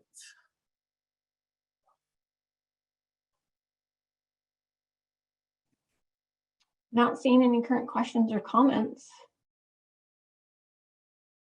Welcome back to the second half of our presentation on day 2 of our Module 2 Local Assistance Academy. So what I'll be presenting is the LEPM 3A, but before we begin, I want to set the expectations right off the gate, okay? I want to let everybody knows that this presentation is just a general overview of the LEPM 3A, and I'm not going to dissect the functionality of this form in detail, okay? So that in-depth details definitely requires a separate training on its own, because it's a lot of time for we to kind of like dissect and understand how the LEPM 3A functions, okay? So I do recognize as well that we have a lot of staff that is already familiar with the form, and you should be, because we had this form for many years now. But I apologize if the things that I'm going to be sharing might be a repeat of your common understanding already. The whole intent of this presentation is to give our staff, okay, especially the newcomers, a general overview of the understanding of the form. So that being said, let's dive in, okay? So for those of you who don't know me, my name is Ferdinand Batatan. I'm the headquarters area engineer for District 12 and part of District 7. I've been with the local assistance since 2009, starting from District 3, Marysville, and I have been with headquarters in this capacity since 2019. So that's basically me in a nutshell. Request for authorization. So this is just one of the many components that we do in local assistance, okay? But the main core of our day-to-day business is where we use the LEPM 3A for this authorization. So let me just kind of like go a little bit further on this one. So not to be confused with the terminology for the state funds, okay? For the state funds, we use the allocation process. Keyword here is allocation through the approval of the CTC Commission, okay? While when we speak for federal funds, we use the request for authorization. So federal funds is authorization process to get FHWA approval and commitment to the project commonly known as an E76, okay? So basic understanding of the terminology definitely will help you a lot, especially again, this kind of like local assistance 101. And it is very important that we understand some of the common terminology that is commonly used, in our day-to-day business. So an E76 is an agreement between Caltrans and FHWA, while the master agreement is an agreement between Caltrans and the administering agency. So my colleagues have already presented all those information to you guys, and I hope that you guys still remember that kind of thing. So here's a quick snapshot of the authorization and adjustment process from cradle to grave. Okay, just be reminded that as mentioned from the previous presentation, that the project must be in the FTIP before any request can be initiated by the local agency. Okay, so it is the local agency's responsibility. So the first step is definitely initiated by the local agency, and that's their responsibility to gather the necessary documents needed for each type of authorization. Okay. Once the package is received by the district staff prepares the two most common databases we use. Definitely the LP 2000 and FADS, and this is where the first level of review happens right there at the district. Okay, then it gets submitted to headquarters, where we do the final check on the documents and the available funds by assigning the appropriation code based on the funding program. Okay, and once we deem that the project is complete and accurate, it then gets submitted to FHWA for final authorization and securing the federal commitment through an E76. Okay, so I think it is pertinent that we need to understand the whys and the hows things were done before the inception of the LAPM 3A, and we call this the option A. The way it's been. So back then, we have multiple types of documents for each type of authorization. The redundancy of the information that needs to be transposed from one form to the other was excessive and has been the root cause of the errors due to inconsistencies. Okay, there was a lot of valuable time spent by the district and headquarters in reviewing these documents, which mainly caused the projects to be delayed in getting their E76 approval. So as you can see, there's like quite a tons of information on documents that the local agency need to provide to the district and headquarters, just for a simple request sometimes. So we do recognize the challenge and heartburn of the local agencies, okay, and our transportation partners. And I think the picture tells a better story of how the local agencies felt every time they have to come in for a request for federal funding. Okay, and sometimes it is really frustrating to a point. And like I said, I think the picture basically tells everything how they feel every time they're going to come in for federal funding to us. Okay, so now comes the option B, and this is basically the inception of the LAPM 3A. Okay, the LAPM 3A was created through the Lean Six Sigma effort to address the need of our transportation partners, our stakeholders, the local agencies, with two main objectives. Okay. Number one objective is to make the federal funding request for authorization more efficient. Number one. Number two is for a faster transmittal of E76 by achieving the 14-day goal as opposed to the 45 days using option A. Okay, so back then it takes us a lot of time to process an E76 approval, like 45 days. So for the goal in LAPM 3A, we try to reduce that thing to the 14-day. But take note that the 14-day goal is between the district and headquarters processing time only. Okay, so to give you a background, the LAPM 3A again is created through the Lean Six Sigma effort, which was 2.5 years in the making, which started back in the late 2016. Okay, so we did a lot of pilot programs with various districts and agencies statewide, and after all the analysis have been said and done, we published the Office Bulletin 1803, which made the LAPM 3A the official document to be used for all authorization requests starting April 1st, 2019. Okay, and it superseded the following documents, as you can see right there on the screen. However, again, and I'm going to reiterate this one, I think it's better important that you understand this. please be reminded that the superseded documents are still to be used for ER projects, okay? These documents are still available on our website, as far as I know. And there's still a plan of incorporating the ER projects, the ER programs, to be built in the LAPM 3A. So hopefully in our next update, you will see that change. Again, as a reminder, LAPM 3A took effective on April 1st, 2019. I know it is Fool's Day, but we're not actually kidding about it. We launched it on a Fool's Day. So right there. So what you're seeing is the 9 superseded documents built into one. This is the LAPM 3A. We made this form intuitive enough based on the user input. And as I've mentioned in the beginning, I will only be discussing the form in pretty much in general, and hopefully if time permits, we can do the answer portion. We can do the question and answer portion. So understanding the LAPM 3A and how we came about on this one. So the LAPM 3A is divided into 6 sections, mainly taken from the superseded documents that I just mentioned earlier, okay?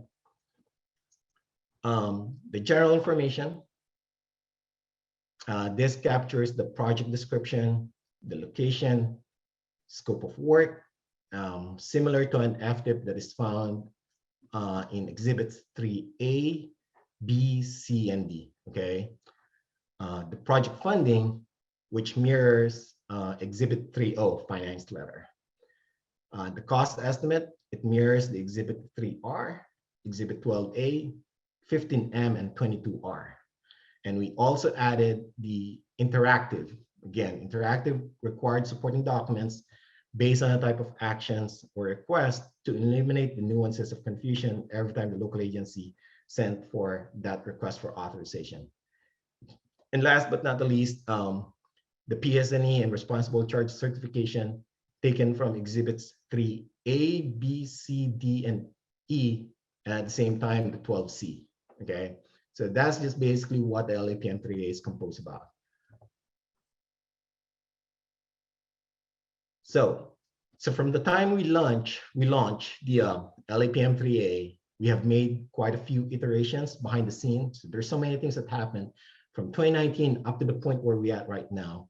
And majority of those things happen behind the scene that we end up fixing some minor and major issues that we encountered along the way, okay? We understand that this is not a perfect form by any chance, and there's still many improvements that we can add on to the functionalities and make this even more intuitive and comply with the current federal policies and procedures. So for the district, you guys are pretty much seeing this on your day in, day out. You deal with the local agencies, and if there's any improvement that you guys can think of, right? By all means, send it to us and we'll definitely entertain any of your suggestions. So that being said, with all the iterations that happened, always remind your agency to utilize the most current form that we have on the website, okay? So as of now, we have the January 2022 version as our current version. We also anticipated the questions that may arise upon using this form. So we provided a robust instructions built within this form. So in addition to that, you can also hover your mouse on a certain field to know what it is, okay?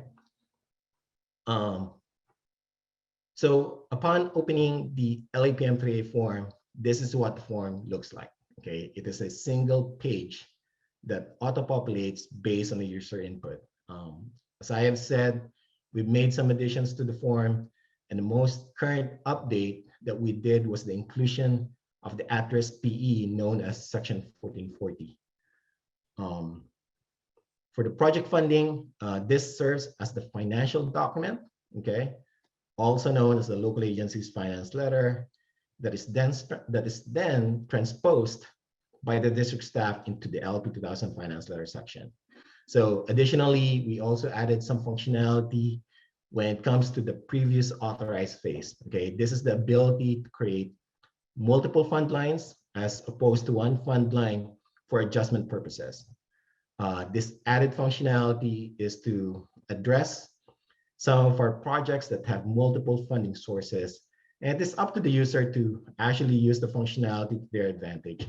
So if you've been using the LAPM 3A from the time you saw it first, and you're still using it the way it's been, that's fine. This is just only for some of those, again, for projects that have multiple fundings. And we do acknowledge that there are some district staff that are very savvy in using the this section right here on project funding. And this is actually just one of the current requests from District 6 to have this ability in LAPM 3A to identify and for them to break down those individual fund sources so that they can easily understand how this works. So again, this is just an enhancement, but it doesn't actually stop you from using it the way you know how to use it, okay? The cost estimate, this is also another built-in functionality within LAPM 3A that the local agency can use it at its disposal. So depending on the selected phase authorization request, okay, different formats of cost estimates will be shown. So be reminded that the cost estimate is linked. It is linked to the project funding on the previous slide. And there is a check functionality built within these two parameters, okay? So one of the many questions we have is that, does the local agency needs to use the built-in cost estimate, okay? And the answer to that is no. The local agency has the flexibility to use their own cost estimate in any format, such as the spreadsheet or Word document. And for them to deactivate that thing, to deactivate the built-in cost estimate, the only thing that they have to do is click any of the boxes as shown, and this will disengage that cost estimate functionality of the LAPM 3A. The only disadvantage of doing this is that the local agency will lose that check functionality, as I had mentioned before. So there will be no more correlation between the cost estimate that were created outside the LAPM 3A environment to the project funding, okay? So I hope I said that thing clear enough. The required supporting documents, okay? This is another section that has a built-in functionality within LAPM 3A that informs the local agency, okay, what documents should be provided to the district based on a type of request. So as you can see right here for the PE, it will definitely pops up what are those documents that they need to provide to the district. Same thing with right-of-way, as you can see right there for CON and CE, same thing. So as you can see that for each phase, there's some additional documents that are actually being required. And I don't have to go to that thing. That's very minor, and I'm pretty sure you already caught up with all those things that needs to be submitted for each type of request and authorization for each phase. So at the same time, the LAPM 3A has a dual functionality to do the authorization and adjustment request at the same time. And all the needed documents will be shown, okay? So what you guys are actually seeing is basically an authorization for a new phase, and at the same time, an adjustment of the previously authorized phase. So just be reminded that some of the documents are required and some are only required if applicable, okay? Please do not confuse these required documents with Exhibit 3G, okay? I will say again that the documents laid out in the LAPM 3A are documents that the agency needs to provide to the district, while the documents laid out in Exhibit 3G are for district submittals to headquarters, okay? So as far as the document submittal reduction is concerned, please follow Exhibit 3G thoroughly, okay?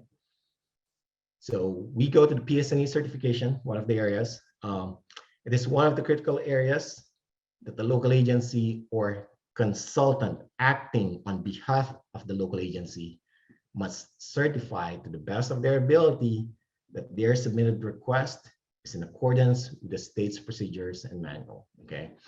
I do believe that there's still some conversation going on with the ASCE, how this language is actually being laid out. I think there's a little bit of kind of like clarity that we need to address, but right now, as we stand, this is pretty much the current language that we have. again, one of the critical areas that they need to fill in for the local agency or consultant acting on behalf of the local agency. The other area is the responsible charge certification. This for the local agency's full-time employee to sign. Okay, again, this is for the full-time employee of that public agency. One of the critical areas that we need to make sure is filled in, since the local agency, okay, is the one that has a master agreement with the state, not the consultant. So we're giving them the money, we definitely have to have their kind of like authority or some sort of like that to validate that it is the local agency receiving this full funds of federal funds that were authorized in their projects. Okay.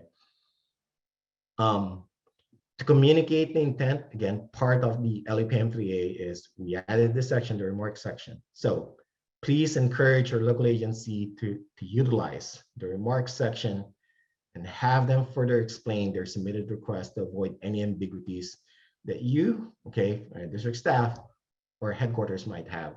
We do understand that, you know, some of the requests for authorization are straightforward, but sometimes, you know, there's a little bit of nuances sometimes that can be cleared out.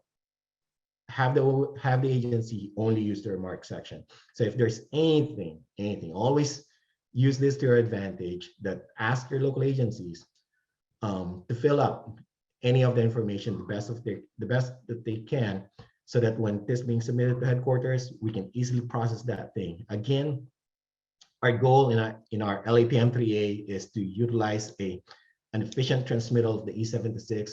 And again, we're still hoping for that 14-day goal of, you know, achieving that E76. I think it is a milestone that all of us need to be proud of, you know, from 45 days using the option A and the LAPM 3A, which basically cuts a lot of time, and time definitely means a lot of money for a local agency, and for them not missing their construction season and still be within their milestone. So that being said, that concludes my presentation. If you guys have any question, please let me know. And thanks for the opportunity to present this. And I hope you learned something. Great. I'm looking for questions in the chat right now. Let's see, we have, does the full-time LPA employee need to sign the plan set, or can the consultant acting on agency's behalf sign the plans? Asking in reference to LAPM Chapter 12, Section 6. Yeah, as I have mentioned before, you know, for the PSNE certification, the only people responsible to sign that is, you know, for the local agency, and also for a consultant acting on behalf of the local agency. This is basically them certifying that their submitted documents is basically within that state policies and procedures. I don't see any other current questions. If you'll kindly put your contact information. Oh, hi, Robert. Do you have a current question? You can take yourself off mute. Yes, the 3A forms are very good. So far, I really love it. But regarding to the stamp for the PS&E section, do we have to have the PE to sign that section? You know, because that said as a PE have to sign with the expiration date of the PE license. So it's a must. Yeah, so if I understand your question correctly, so you're basically asking is the person signing the PS&E must be a licensed civil engineer? In the 3A form, yes. Yes, but not for the responsible charge certification area. So for the responsible charge, that's the responsibility of the local agency, and that person signing on that specific area, responsible charge, it doesn't have to be a licensed PE, but it has to be a full-time local agencies. Right, but my question is based on concentrate on the PE section, the PS&E section. That's if I got the 3A without any licensed civil engineers sign on it, so we're gonna reject, right? So again, my understanding is that on that area, it has to be a licensed engineer. For you to kind of like do the next action, whether to reject that thing, you know, I will definitely leave it up to you guys, because we laid out the the manuals, I think, clear enough. So to answer your question directly, just get some verification on that area with your local agency. So no, the reason is I got the project with the NVTA, and then NVTA say they got the PE license gonna be quit the job, say May 1st, for example, and then the PSE, after he signed PSE, maybe that's April 30, and then the agency send the 3A request to us on April 30. And then, of course, the engineers say they leave the company. They don't want to sign it, even though they follow the project, the whole from A to Z. So my question, I want to be clear, is if I got the 3A without a PS&E stamped by the PE, so Caltrans have the right to reject, right, regardless what? Personally, yes, I think so. So I just want to clarify something though. The 3A is the agency's responsibility, not the design engineer. So the design engineer is not going to sign the 3A. They're going to sign the PS&E. They're going to sign the plans, but they have to sign those, right? Otherwise, they can't be built. So we're going to clarify the 3A, the instructions on that with this next LAPM update, because that is a question that we've gotten is, does our design engineer need to sign the 3A? They do not. So if you look at the 3A, it'll say plan specs and estimate certification. It talks about that they were designed for and prepared for advertisement in accordance with Caltrans local assistance guidelines. That's the agency's responsibility. Felicia, so the question is, the agency, they have only one PE, and then the PE is quit the job, and then the agency like after finish the PS&E, and then they got no one to sign the section on PS&E certification. My question is, I want to be clear. So they're going to either have a consultant that's working in a consultant in a management and support role, right? That's going to have their license because they have to be able to discern. But the CM is not ready yet because the agency didn't hire CM yet because they don't have the E76 approval, right? So that's in the PS&E 100% phase. So they got only one PE, and the PE quit the job, and then they don't hire the CM yet because CM is still a long way after the E76 to approve. Okay, you know what, Robert? I think that we should meet you separately, and we can go over this, like what the requirement applies to. They have to have some licensed person somewhere. Whether it doesn't have to be on staff, like Ferd said, the responsible charge is whoever's taking responsible for the agency, but they need to have a licensed PE. In that mix, it's either a consultant in a management support role, right? Because they're required to have a licensed PE person for that agency, but it could be a consultant. But the person actually designing could be a totally different consultant, and they won't sign this form. All right, thank you, Felicia. Yeah. Great, and if Ferdinand can put his contact information in the chat, Robert, you can reach out to Felicia and Ferdinand directly for later questions. That'd be great. And we're going to move on right now. So, Tu, are you on the line and can you hear us? Better yet, can we hear you? Can you hear me? Yes, we can. There you are. Right. And we can see your presentation. Go ahead. All right, thank you. Thanks, Sherry. Okay, our next presentation here, we're going to be talking about the LP2000 finance letters, and also overview of the federal aid data system, also known as FADS, and how to input data into that. Again, if you guys were here for the day one, you might remember who I am. If not, my name is Tu Vang. I'm an area engineer here at headquarters. I cover District 5, and Ferd and I, we split District 7. Okay, so like I said, we're going to be covering LP2000 finance letters, kind of what it is and the information that's on it and how to generate it, and also entering data into the FAD system. Okay, so the finance letter. So what is the purpose of the finance letter? Basically, it's where all financial information is. Show me the money. So the agency, they as Ferd said, they submit their requests and they'll have their financial information on a 3A. So the district would generate the LP 2000 finance letter, and then based on the 3A, and submit that to headquarters with the RFA package. And then here in headquarters, we'll review the finance letter.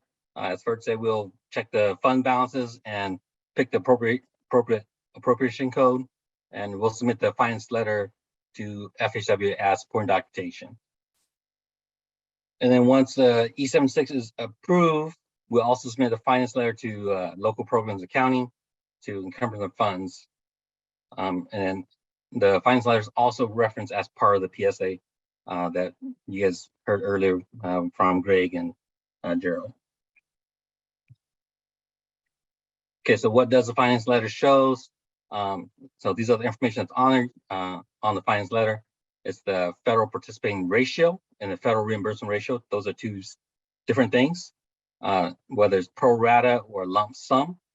The project end date, as we heard before, very important date, and the appropriation codes, the type of that's on there, the type of funds, and also shows the accounting information, which is the encumbrance amounts and the reversion dates for those amounts. Also note that reversion dates do not override more restrictive deadlines, such as timely use of funds. The reversion date is merely the date that the state budget authority lapses. Okay, so we'll go into how to generate a finance letter. So most of us are very familiar with LP1000s because we use this a lot. So you'll go into the action tab or drop down menu and then select the finance letter. Okay, it'll take you to this screen. That's where you can select the type of funds you have and kind of move them over. You know, if you have federal, state, local, you'll select that from this column and then move it over and then enter the appropriation code. Once you have your mix of funds, you can select the finance letter button, and it'll take you to where you can enter the financial information. The first part up here is where you enter your contact information and some remarks of what the finance letter is for. And then you can enter the financial information in here. These will be the phase, whether pro rata, lump sum, total cost of work, the participating amount, and the federal amount for each type of funds, and if you have local funds. Note, for federal funds, the reimbursement ratio is calculated for you. For state funds, the LP 1000 does not calculate for state funds right at this moment for reimbursement rate.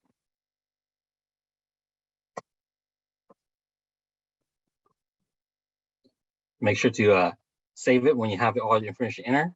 Then you click this button, generate finance letter, to generate the finance letter. And then once they'll pop up in a separate browser window, and which you can go to and save it as a PDF or print it as a PDF. And this is what it will look like. So we'll go over the information that's on a finance letter. First thing is the participation ratio. So this is different from the reimbursement ratio. This just shows how much of the total cost is actually participating. So for this project is 100%.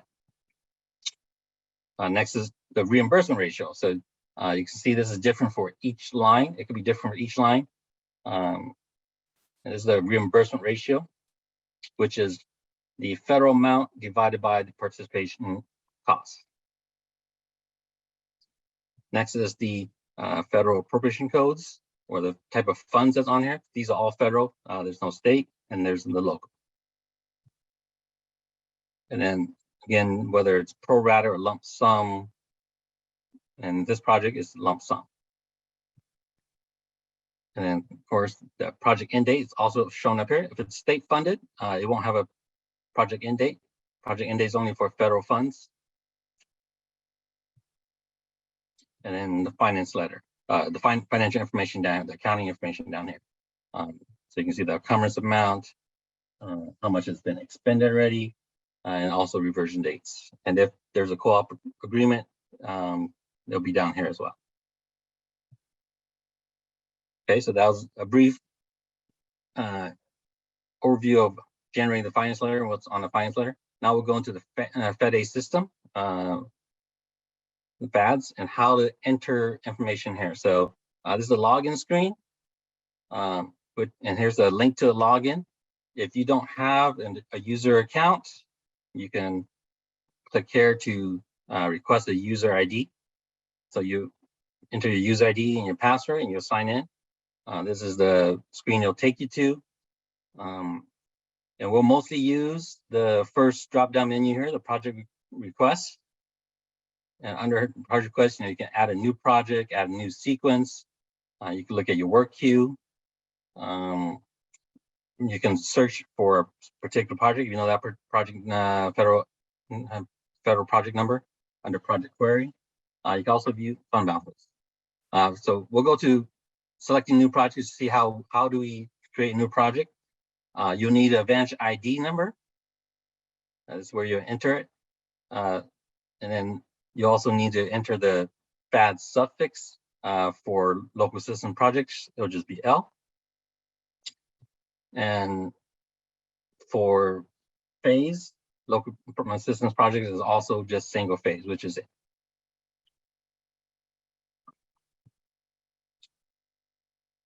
And then if you're doing FHWA transfer, you click that button right there. Okay, then once you click save, it'll take you, you'll go to the fund sum screen, which is this one, which is the first tab of the many tabs that's on here. There's a lot of information here, but we'll take a close look at some of these information. And then we'll also see where these information come from from the 3A. So up here is the information about the project. You get the prefix, federal project number, what sequence it is. So this is actually sequence number 2. So if it was a new project, it'll be sequence number 1. And what type of transaction you're doing. If it's a new project, it'll say new project. For this one, we're adding fund codes, more funds using new federal programs, new appropriation codes. And also, if it's a new project, it'll be an agreement. If it's a new sequence, it'll be agreement, which is what we use, it'll be modification. Again, we're talking about what type of transaction here. You can select from this drop down. If you're adding new codes, new federal funds with new codes, you just select that first one. Okay, next is the next section of the fund sum menu. So you'll see the responsible agency on here. You'll select whether it's a conventional project, an ER project, or demo project. And then there's the surface internship program, the old STP. If you are doing the old STP, if you are doing the current, surface internship block grant, it will be a conventional project, not the STP. Okay, and the type of oversight, if it's a PODI or project of division interest, with full oversight from FHWA, whether it's state minister or local minister, you will select it here. But for most local assistance project, it's going to be assumed locally administered, unless you have a state minister project. Okay, and this information, as you can see, comes from right there from the 3A. The agency should know if they have a PODI project or not. Okay, moving on to the bottom of the fund sum screen, this is where you'll have the request reason. Okay, so you can select whether it's PE, right-of-way, construction, all 3 phases, or just PE and right-of-way, PE and construction, or other. If you're just doing, say, for example, a PED extension, revision, it'll probably other. Okay, and this is a project location and type of work. So this is where These should come from the 3A, as we mentioned earlier. These project location description, they should be consistent with the FTIP, we're consistent with LP 2000. So make sure all these are consistent. And then the PED, of course, comes from the 3A right there, and you enter here. Okay, next tab is the tip or environmental screen. So up here, you enter the FTIP information, the MPO, the FTIP year, the approval date, and if it's an amendment or what amendment it is.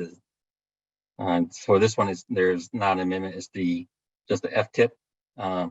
Optionally, you also enter the FTIP ID. Some MPO want that information entered there because that's what they track project by the FTIP ID. Some don't really track by the federal project number. Okay, down here is the NEPA compliance information.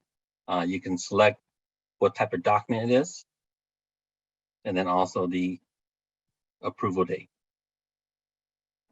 Okay, next is the right-of-way screen. This is where you select the type of right-of-way cert. Cert 1, Cert 2, Cert 3, or Cert 3W, or also known as a Cert 3 workaround. And then the right-of-way cert date. If you're authorizing a right-of-way phase, this is where you enter the right-of-way cost estimate. Okay, now we go to the kind of the meat of the FADS data entry, which is the fund detail screen.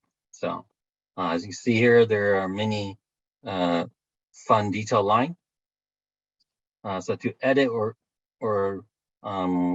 create a fund detail line is where you go. You can select the edit to change a line. It'll take you to here. And you can select the appropriation code from a drop down. Or actually, you click select and it'll take you to kind of a new window to select the appropriation code. Select the type of improvement type. There's a whole bunch to choose from. Choose the appropriate one. The type of work, whether it's PE, right-of-way construction, or other. And the federal reimbursement rate. So this is not the calculated rate based on your finance letter. This is the maximum legal federal reimbursement rate. So for this is 88.53 for this type of funds. If you have toll credits, if you're using toll credits, it'll be 100%. Okay, next you select the state program code. And you click select, it'll take you to a new screen and you can select the type of the state program code from here. If you have a CMAQ project, you'll be required to select the air basin. That's usually on the FTIP as well. And if you're doing requesting advanced construction, and you select whether it's local funded advanced construction or state funded. Okay, now we go into the actual the location here. Okay, so before we go to location, once you click save, you have to select whether you're going to enter GIS data or not. For most local assistance project, you're probably going to do saying no, and you're going to have to select a reason why. So it's a drop down. Most local assistance project, your reason is going to be that the route ID is not on the LRS system, which stands for linear referencing system. So the only system that's on the LRS is the state highway system, and we'll get to that in a few moments here. Okay, so once you select your justification, you click save, and then you go to location detail. So if you're not entering GIS data, this is what it looked like. You have to select the county, and then you click continue, it'll let you continue. Then you select the population size. It's a select drop down, whether it's rural, small, urban, or urbanized, or attributable urbanized area. Percent of funds. If you have multiple locations, you can change your percentage to each location, divide it out.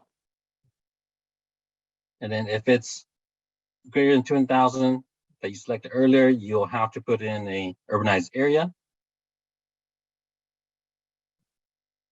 And then the you got to select whether it's on a FedA system or not. So you have a choice of interstate, national highway system, non-interstate, other FedA highway, or if it's not on the FedA system. And then you select the your functional classification for that route. Was interstate, Prince Ontario. So this should be from the 3A. Right here, functional classification. And you can also verify it. Caltrans has a CRS map. You can look it up. If it's a safety project, you select whether it's state or local, and then select the congressional district. If it's a bridge project, you also go and select or enter the bridge number. Okay, so what if you selected yes that you're going to be entering GIS data? Basically, if your route is on a state highway system, then you're probably entering GIS data. So this is the screen that will take you to when you select yes that you are entering GIS data.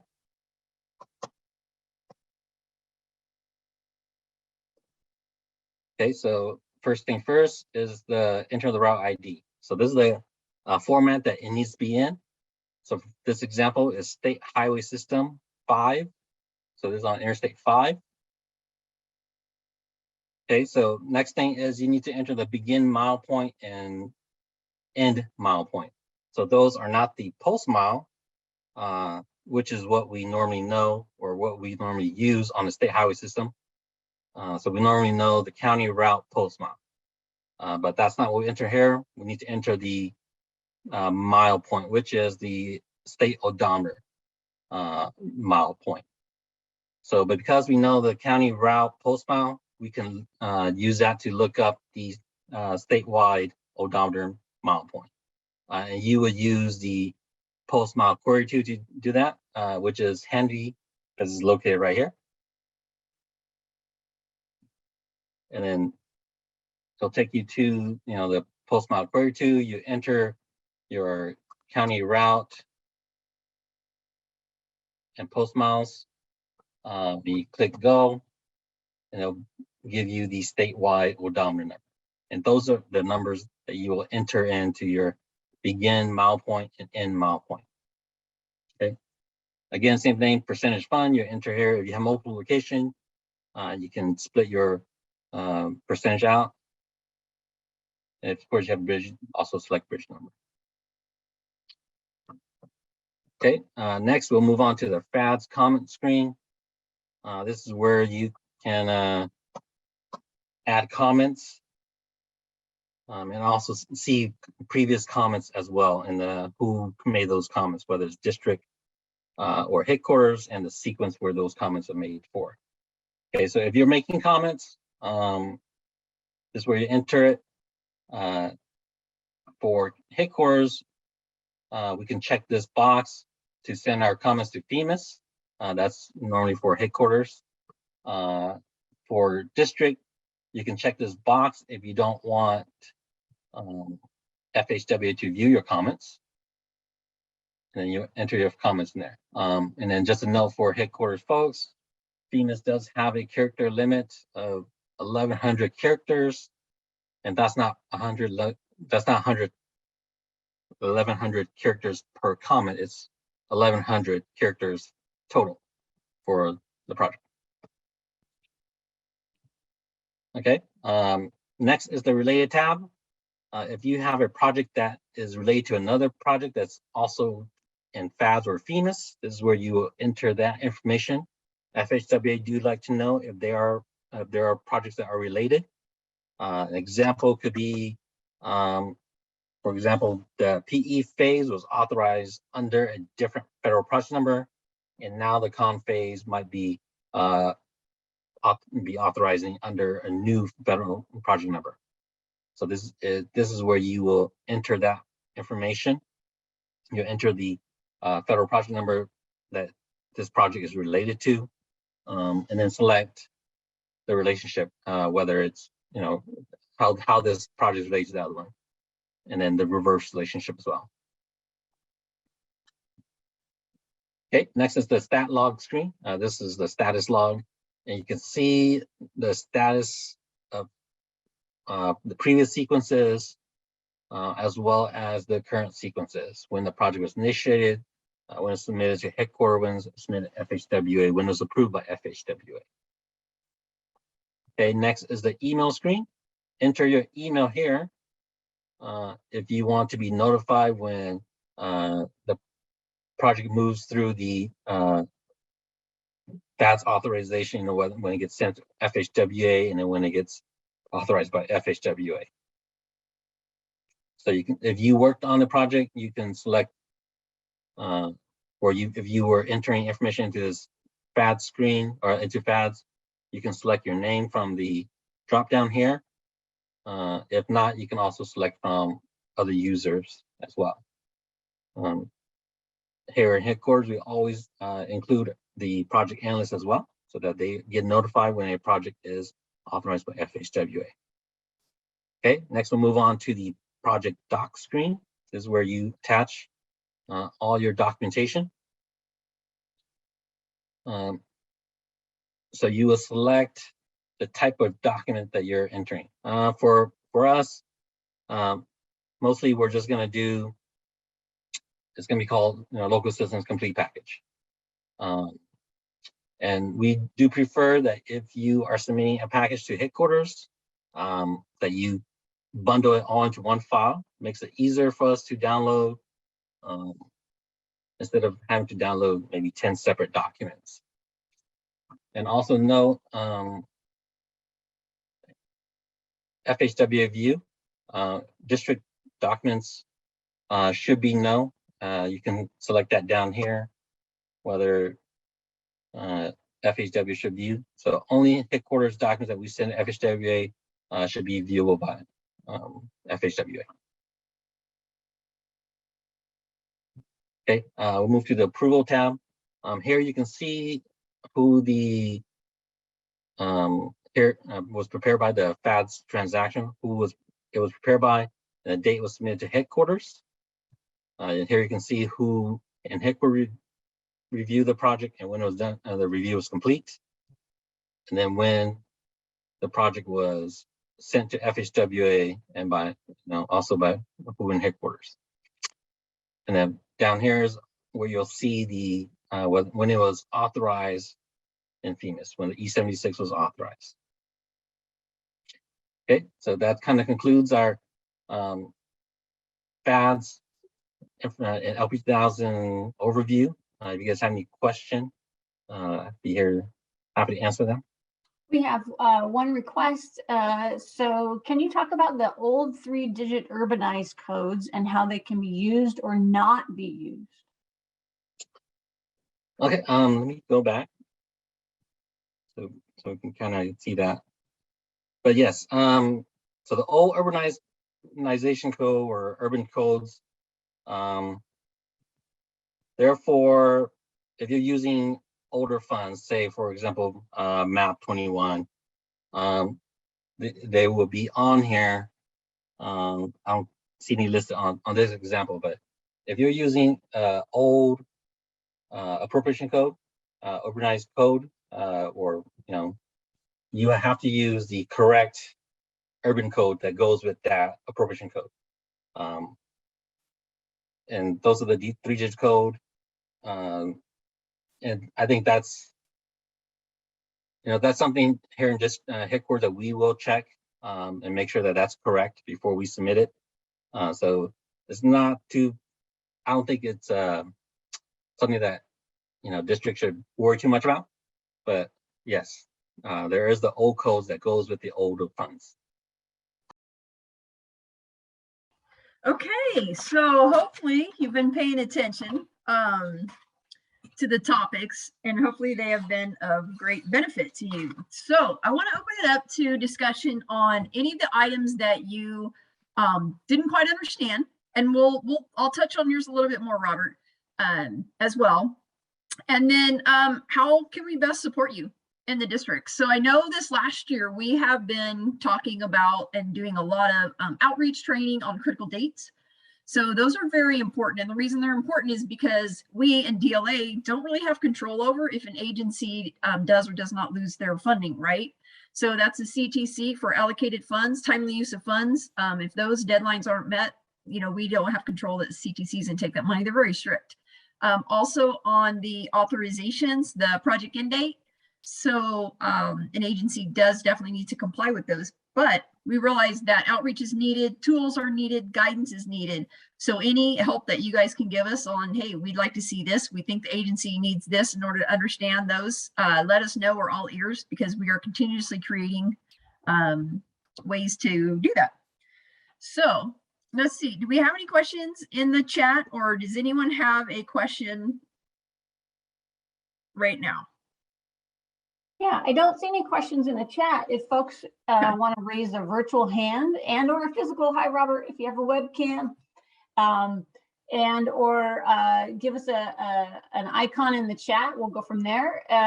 Let's open it to Robert, first hand raised.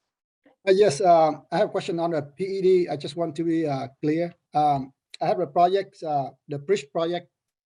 The agency got the fund in the PE phase, say about 600,000, and the PE phase with the PED deadline, I believe, already done. The fund is already used up for PE for the first two sequence, and then headquarters SPB approved another $100,000 for the future fund in the fiscal year, say 23, 24, something like that. The question from the agency was,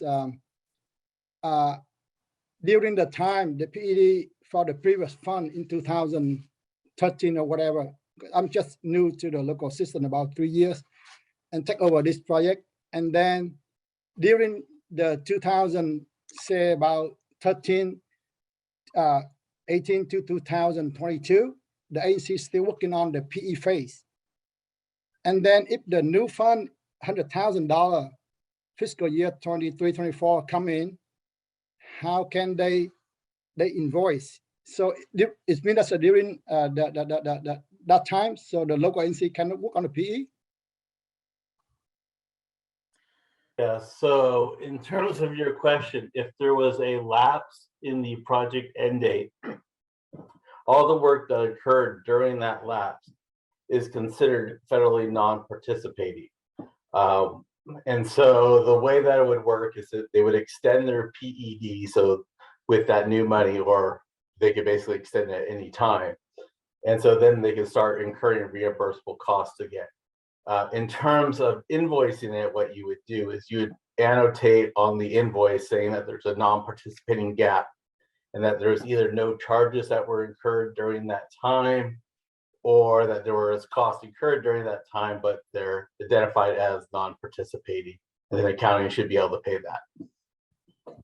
Let me understand clear. So the $600,000 was invoice all in the previous P phase, and the agency is still working on the PE phase, but the money didn't come maybe in 2 years later.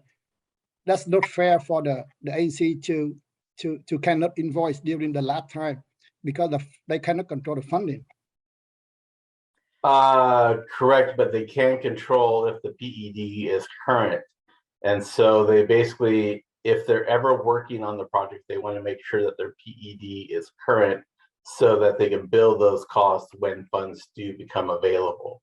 And so it was a mistake that they let their PED lapse. But the PED cannot be extended, right? Because the previous funding already used up. So how can they extend the PED? Oh, you could extend it. In other words, you do not have to add additional funds to extend the PED. You can extend it at any time, even if there's $0 that are currently unexpended. Okay, that's very good. Yeah. Okay, thank you. You're welcome. Yeah. Right. Awesome, awesome. It looks like Moon Ra, you have your virtual hand raised. Additional question? Yes.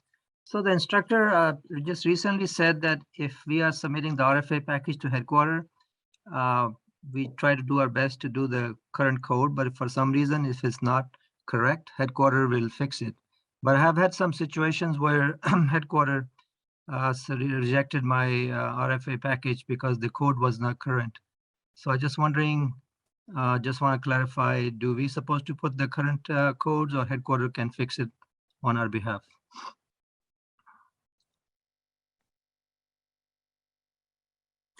So we would fix that code. You're talking about the funding code, right? That is correct. You know, The funding proportion codes, yes, correct. Yeah, so I don't want to speak for the other AEs in the group, but that would be, we would fix that. Yeah. Okay, because so I have a situation where sometimes gets rejected. That's why I want to know if you can talk to other implementation area engineers to see that we are consistent. The link I got the link over here. It's pretty complicated. It's like 25, 26 pages. So we may or may not be able to find the correct codes and enter it in. So if headquarters can take care of it, that'll be great for all area engineers. Yeah, there's a lot of moving parts in the funding, so I would expect that we do that. Okay, great. Thank you. Thank you. Yeah, good question. Any additional questions that folks have? We have plenty of time to discuss. Go ahead and raise your hand or send a question in the comments. So I just want to make sure that the Robert's original question on the 3A is clarified. So on the 3A, there's 2 spots for signature, right?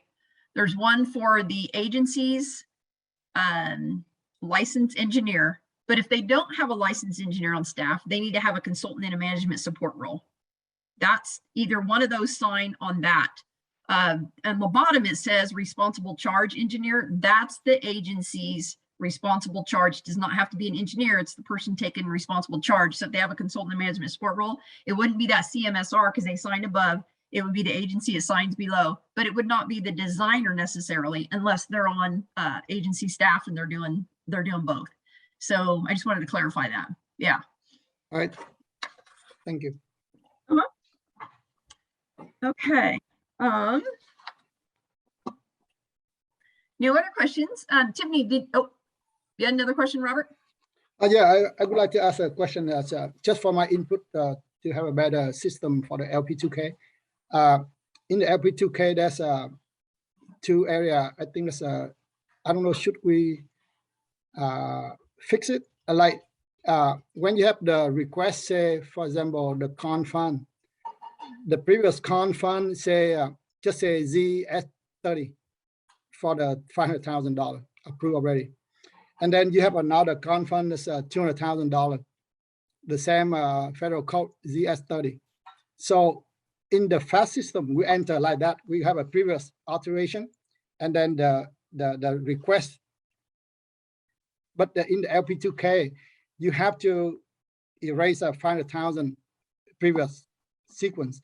You put in 700,000. I think it's a good idea. If we should think about it, it's a good idea that we can add another line for the same funding code for the new sequence in the LP2K. By that, I think that's easier for the new engineer to understand. I mean, now after 3 years, I understand it, but I still think that it's better the LP2K match with the FAST system, so you don't have to do differently. I don't know. You understand my question?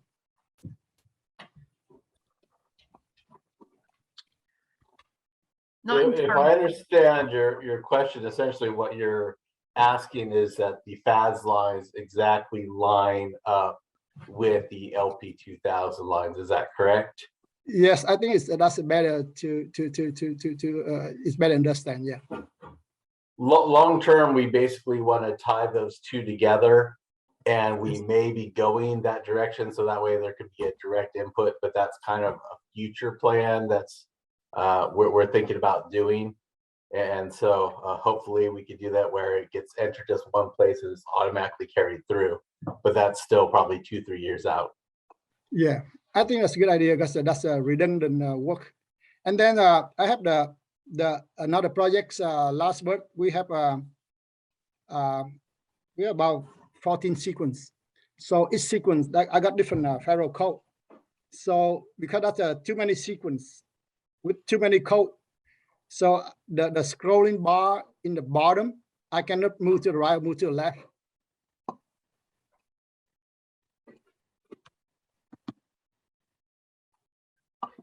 So you could scroll up and down, but you can't scroll Yes. to the other side. Yeah, you got it. Yeah. I will look into it. I'll send you an email what I could find out. Yeah, I have to do the little trick. That's I have to enter into the last column on the right side in order for in order for the screen to move to the right side, so I can put Okay. I do some trick. It's working, but I'm just saying I'm just bring it up for your attention. Yeah. Knowing how LPU 2000 works, that's probably the only way that you are able to get it to work. Okay. All right. Thank you very much, Robert. Hey, Robert. Yes. It is a good idea to add more lines to the same fund code. It can be easily done in LP 2000. Other districts have been doing that, like District 8, 9, 11. It just add more line to it. It's not an issue at all. The only problem with that is when you want to print it out, sometimes it gets too much and it won't fit in one page. Okay. And and there are times the reimbursable rate are different. So that's why you want to separate them. If they all have the same reimbursement rate, then you can combine them. But like you said, the new engineer come in, they may not know. So if you break them up into each sequence, that would be great. The other thing with moving left and right, it depends on what kind of monitor you have. If you have huge monitor, then you wouldn't have that problem. I took my 32-inch TV, I make it a monitor so I can see. I would recommend you do something like that too. I appreciate your input, and let me tell you this. First, I think District 4 don't have enough money to provide 32 inches monitor. Second, so I already tried to add a new line. I work with the guy in here, Moon, in here too. And then the LP2K allow me to insert only 1 or 2 lines. They don't allow me to insert many lines because I got a PE and con and a right of way. And then I insert, they allow me to insert only 1 more line. They don't allow me to insert like 3 extra line for the current sequence. Okay. Talk to me afterward if you want. Give me a call. Okay. Can I have your number? What's your name? Yeah, Daniel, why don't you go ahead and put your email in the chat for folks? Really appreciate your input and support.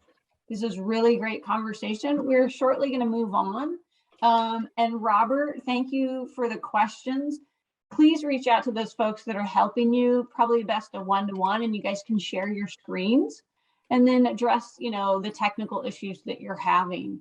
Felicia, Tiffany, is there anything else that you wanted to add to the discussion before we move on? Because we're going to have Dee and Sujaya speak next.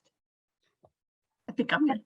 Yeah, I think the only thing is, if we're not able to answer any questions right now because of time constraints, go ahead and email directly to any of the presenters or go ahead and put it in the chat and we'll collect it and get back to you. Perfect. Thank you so much. So to keep on schedule and honor all the presenters' times, now we have improvement initiations with DLAM Division Chief and Sujaya Kailanesan, who is the Acting Assistant Division Chief. There they are. Perfect timing. Welcome. Thanks, everybody. Hope you're having a great training. Caught some tail end discussion on the mechanics and the nuances of what you're going through. Always appreciate that. I think that leads right into kind of the spirit of where the division is going, right? On one hand it's balancing direction, right? Making sure that local assistance is on the map, right? Collectively within the state, within, our Caltrans, within planning and modal, within our division and districts, and then balancing that and also balancing all that you've been talking about here, the mechanics, the process improvements, the modernization. So all these things tie, right? And I share this because it leads me into one of my goals of launching that org assessment that I hope everybody here had a chance to partake in some way. What I wanted was a platform for all of us to find the nexus of all that DLA does, crystallize the future of DLA, and then understand the possibility of local programs, right? So hopefully y'all had some time to attend the all hands events where we asked, okay, so what does local assistance mean to you? What have you done for local assistance? What's the possibility of local assistance? And then what is the relationship with our partners? And these were very intentional because I wanted to make sure that these thoughts came from all levels and it isn't just, say, like a management responsibility. So even in your discussions just a minute ago, you know, I hear the take charge and, you know, you want to get them things done efficiently, effectively, and, you know, I really appreciate that working together. So backtracking just a little bit, the org assessment then allowed us to, you know, hear from you on what is the vision. And I hope that you got a chance to see that the vision is to ultimately, right, and this is very far reaching, improve quality of life for all through equitable mobility choices. I mean, I think that's the heart of transportation. And in local assistance, I really think that we play such a huge part in helping our partners advance, you know, to deliver those diverse mobility projects, which then touches the heart of our purpose that all of us came up with. And that's to enrich our communities by empowering partners to deliver diverse mobility projects. Now, I think the heart of what we do has not changed. But I think what I challenge everybody is that mechanism or the mechanics or that process improvement thinking, the innovation thinking to get there. So out of that, everybody talked about various objectives. I'm only going to pick two to highlight today. I'm, you know, always excited about the two. Things like how do we make it easier to do business with local assistance, and really defining the expectations and documenting the best practices. And I think that the core of that stems from training, right? The documentation, the training, the materials, the succession planning, all kind of that nature. I mean, it's so important. I remember speaking to a few kind of folks in the past, both internal and external, and I said, if there's one thing that you know, can sum up that would really catapult local programs, what would it be? And I'll tell you the common thread is training. So I know you find a lot of importance in that. I know you do that daily in all kind of levels and due respects. And I can't appreciate, you know, that enough. So definitely appreciate the training. I know something like this is not easy to put on. Many people wear different hats, yet still take the time to put on a training of this to assist all of us, both in headquarters and districts and beyond. So a huge thank you and emphasis on training. And I think another key objective, you know, that has arose from everybody's voices is proactive engagement. And I hear it. I hear it from the discussions you've had, the touch points you've had, you know, really connecting what we do with helping our partners. Yeah. So that proactive engagement now has become very, very targeted. Really appreciate that. Very kind of like honed in. So a few things that came from the assessment was enhancing accountability between local programs, headquarters, districts through meaningful engagement. And the other one was strengthen relationships with stakeholders by not only having them understand our needs, but also we should understand their needs, right? So I know you do that in your day-to-day work, and really appreciate you honing in on that and kind of finding kind of like the purpose and like where is the heart of this change. So those are the couple of things I wanted to point out. How do we make it easier to do business with us? And then how do we proactively get out there to make some change? And I hear some of the things, hey, we should change this, this, and this. So that's the level of thinking cap that, you know, I think you're right on and spot on. So I think, you know, if you can continue to have that spirit and continue to collaborate in that sense, I think that that's what makes teamwork happen. And that's what brings about change. So those are just my few thoughts. Thank you for, you know, always kind of being open to improving, open to the training, open to the tools. And I hear that, you know, we can do something different every day. So I think with that, I'll pass it to Sajaya, who I've had the pleasure to work with in two capacities, one as the Office Chief of Implementation South and now as the Acting Deputy Division Chief. Lots of help and kind of innovative thinking from Sajaya and team. So Sajaya, if you want to take it away, maybe we can pause later for questions. I'll stick around for a bit here. So with that, thanks to all coordination and thanks to all who are attending. Thank you, Dee. First up, I'll acknowledge Felicia, Tiffany, Sherry, and the rest of the team that's helped put this together. This was a heavy lift, and so thanks to them. And also, congratulations to all of you who are part of this, right? This is a huge peer-to-peer knowledge exchange opportunity, and we should make the best of it. I want to address or tie this with an operational lens. Dee looked at it from a strategic perspective. Working in implementation and also having worked with some of you in the districts, I see this as a way for us to question our processes and our process efficiencies. Some of you here have had a lot of experience in local assistance. There are others who are relatively new. Anytime you're walking through a training module, question the process, challenge it, see if this is the most efficient way we can do business. Is our data tied in with it? Is there redundancy? Are we doing the same things in districts and headquarters? How can we automate the process? So think through those and challenge both yourself in what you're doing in the district and us in headquarters, and see if we can improve our process continuously. Lately, we've had a lot of discussions on resources, right? We've been trying to do resource request on various efforts. And when we get down to the numbers on how much resources we need, it all ties to the products that we generate. I know not all of the work that we do can be translated into products because you provide a lot of guidance to your local agencies. But to make it meaningful to some of the agencies that we report to, we need to translate things in terms of products and resources. So when you go through this training, ask yourself, what's the end product that's coming out of the effort that you put into? Right? If something is guidance, does it still connect to a product at the end? If not, then let's tie it to that. Let's think in terms of whether it's worth us spending, say, 10 hours to generate an E76 or to submit an E76, right? So question every process, question the deliverable, look for innovation. And innovation doesn't have to be extraordinary. It could be a small process improvement. Be proactive, share your ideas with your team. And hopefully together we can continue to improve on both this module, and hopefully we'll have a module 3 too. I heard that's in the works. So let's keep this up, and let's keep this conversation continuing. If at the end of this, module 2, we have a lot of ideas that we've gathered, let's keep that conversation ongoing. Let's meet again and talk about how to work on those improvements. So I'll stop there. Over to you, hosts. Thanks, Dee and Sujaya, for stopping by. I know you guys are really busy, so this is great to have all the attendees, especially the new ones, to hear this from you and also meet you. So that's great. Thank you.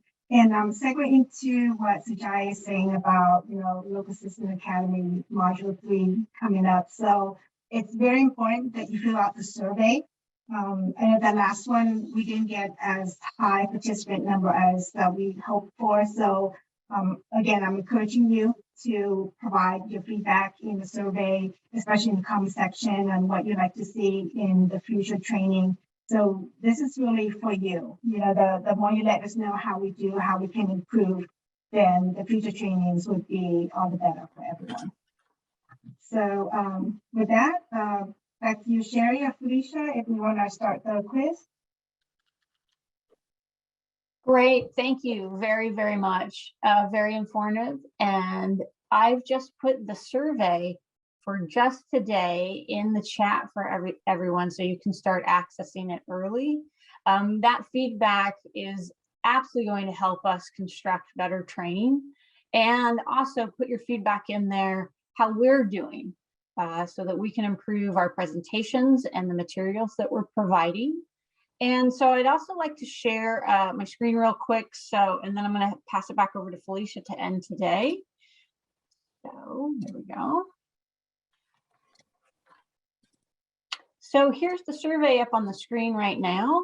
And it's just a few questions and then about the presenters. That link has been provided in the chat.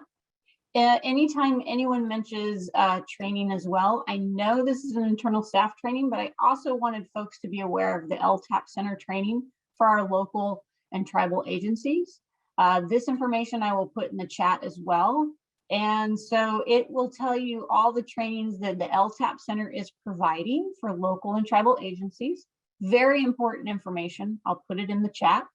And once again, if you have not already seen the Local Assistance Academy for Module 2, all the documents are held on this website, which I will put in the chat as well.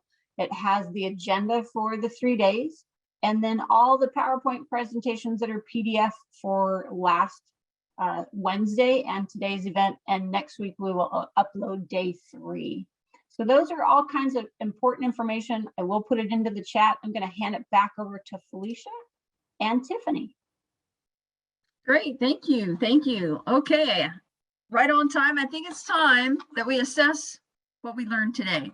So I'm going to do a poll. It's kind of a little quiz. It'll show up on your screen, and all you got to do is click the button, and we'll see how we did today. Okay, series of questions, not too many. We're going to get started. So we're going to talk about agreements first. Hopefully everyone can see the question.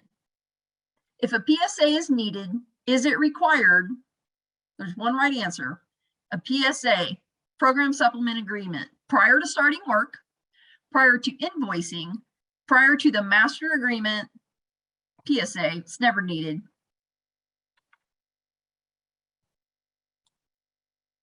I think the agreements group even had this in red and mentioned it a couple of times. So might be a little confusing. So remember, we have different deadlines, different start dates for different things. So a PSA, program supplement agreements, a supplement to the master agreement. See how we did. Okay, share results.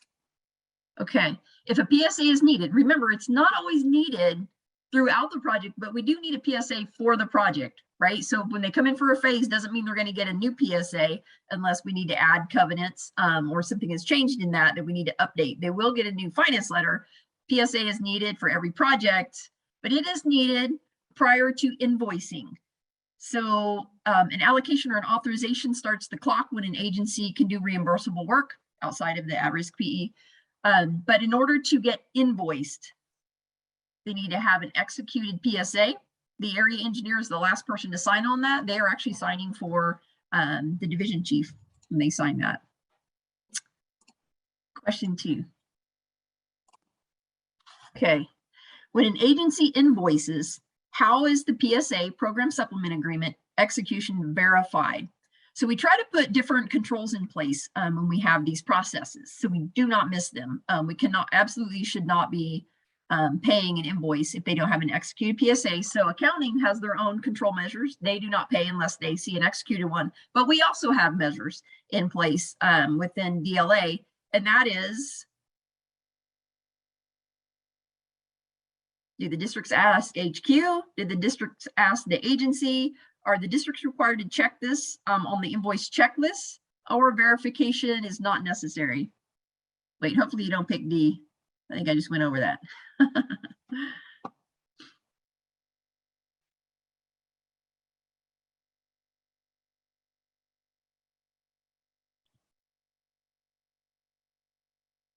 And someone said verification is not necessary. Wait, someone's sleeping. I'm going to share the results. Okay, so that is, the answer is C. Districts are required to confirm this. It is listed on the invoice checklist.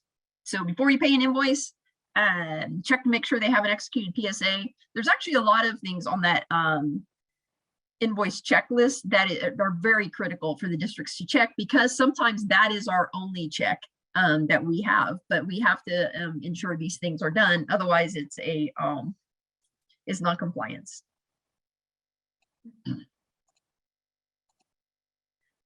Okay. So Ross went over requests for authorizations, which we call RFAs, and he also went over pro rata lump sum. So which of the following statements is true for project authorization? Remember, which of the statements is true? Only applies to federal funds. Any work prior to authorization is not eligible for reimbursement.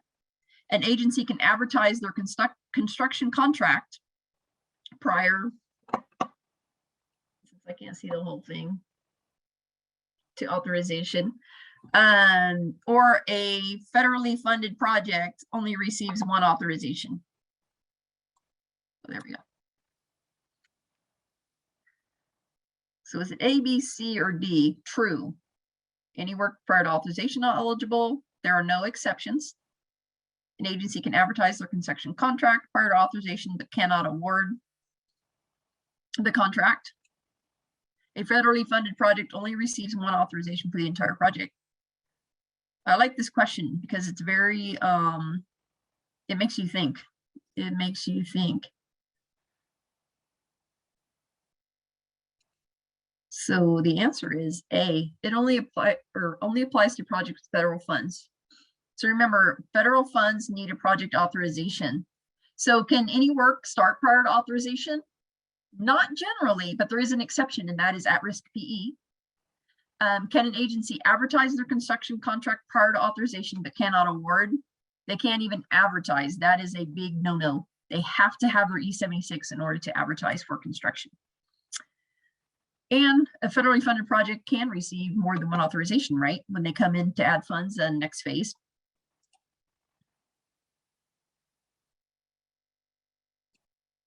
Next question. You guys are doing great. Okay, what must be included in the package to HQ for CMAQ projects?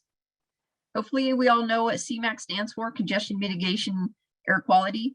So that's one of our major funding types, right, that we deal with. So what must be included in the package? There is no such thing as a CMAQ project. Hopefully you don't pick that one. The PES form. Does the PES form, is that a must in a package? The PES form. The QAP in the package to HQ, or the emissions benefit calculation.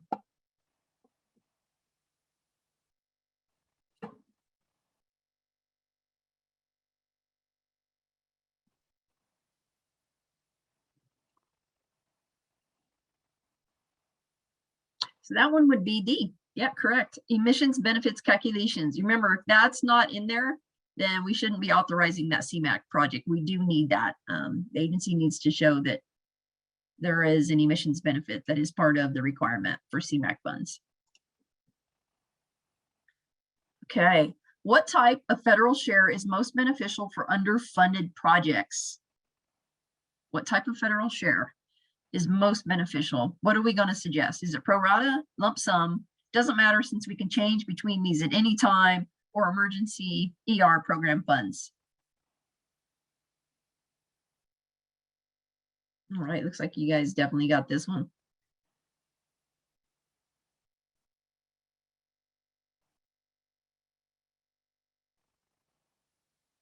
Nice. So that is true. B, lump sum. Remember, we don't want to use pro rata unless we have to, unless the program requires it in general. So lump sum is the federal share of choice. It does matter because you cannot change between these at any time. Once you choose a direction, that's the direction you're stuck with. Ross gave a great analogy on you're going to pay a percentage or you're going to give them a lump sum. ER program funds. Yeah, that one's thrown in there. Didn't trip anybody up, so that's good. Lump sum. So encourage your agencies, lump sum, lump sum, lump sum, please. That'll save a lot of headaches down the road. Okay, toll credits. What type of projects are currently not allowed to use toll credits? So I know Ted went over this one. He did mention there are some that are not allowed. So choose all that apply. And you guys were definitely listening on this topic. Oh, wait. Don't prove me wrong.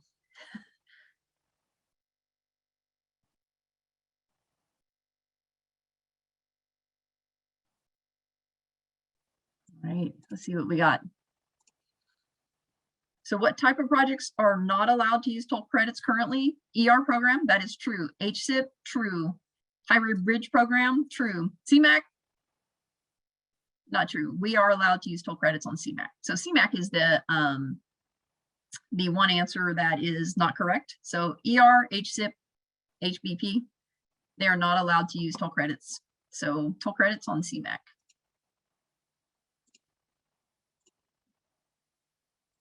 Okay. Do toll credits need programmed in the FTIP?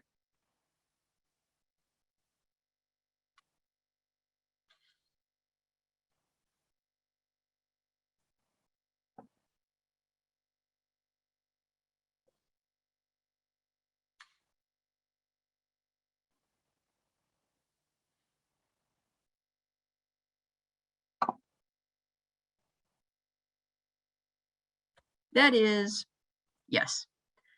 They absolutely need to be programmed in the FTIP or we're not going to use them. So yes.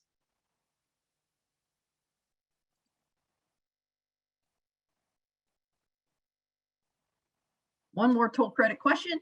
Are toll credits actual funding? This is kind of a complicated concept.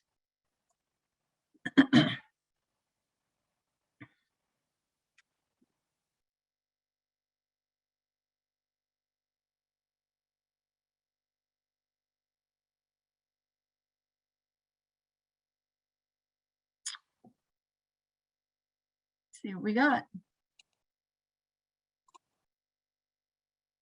No, they're not actual funding, right? So it just waives that requirement for local funds. So it's not actual funding. So keep that in mind whenever an agency comes in. You're not adding funding, it's just waiving that match requirement. Project end date. Again, one of the critical dates we need districts and agencies to understand. If work on a project is complete, does the PED need extending in order to final invoice? So remember, if the work on the project, you've already done, the agency's already done all the work. Do you need to extend the PED in order to final invoice? Again, PED can be a little complicated. So we are continuously working on updating guidance for that. Is that a trick question? Not a trick. Shouldn't be a trick question. The work on the project is complete. The physical work is complete. So let's see. That would be no. So our final voucher unit will extend that in order to get the final voucher done. If the work on the project is complete, you do not need to extend the PED. You just need to get the final report of expenditures and final invoice in. Only if they have ongoing work that they need to bill for.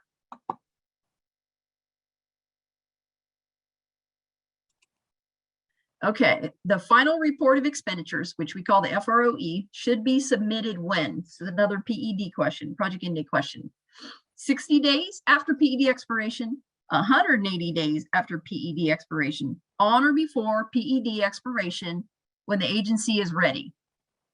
I think Robert tried to stress this one. It's kind of a new take or new turn on the PED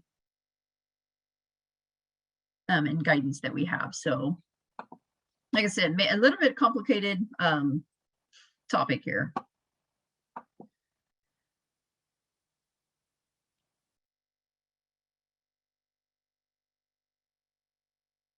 Okay. And it looks like people were paying attention. On or before the PED expiration. So remember, within 180 days, they have to turn in their final report of expenditures, right? But for PEDs, they need to have everything in before their PED expires. That 120 days we have includes, that is for accounting to get the project closed out. So just remember that it's not PED plus extra time, it's they need to have their final in before that PED expires. Okay, the LAPM 3A form. Is the 3A form beneficial?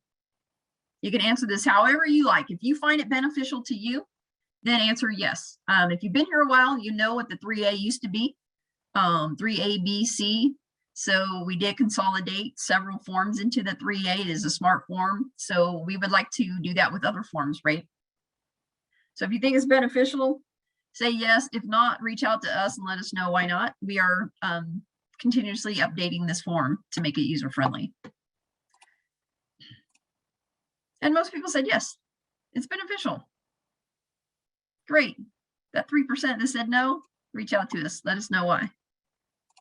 All right, the 3A form, again, how many old exhibits did the LAPM 3A supersede? Again, I mentioned we're always constantly trying to update these and make them better. So we'll see if you know that. I probably wouldn't even know that unless I didn't know the answer. So you can't get it wrong. You can't get it wrong. You won't fail this academy if you don't know it.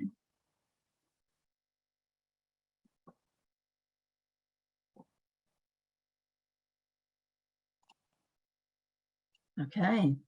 Oh, so some people said 7, 10, 9, 11. It's actually 9. So we've had 9 versions of this. So we're continuously updating this form. I think that was kind of a fun question in there. See if anybody really knows. All right, the LAPM 3A, another question. Do you use the LAPM 3A for emergency projects? So if an emergency project comes in, are they going to use a 3A or 3A that we have posted right now?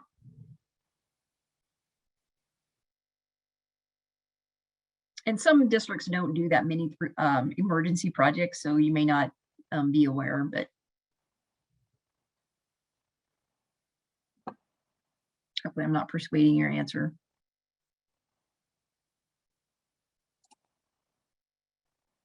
That is a no. So the ER program has their own version of the 3A that's posted. So you have to go to the ER site to find that.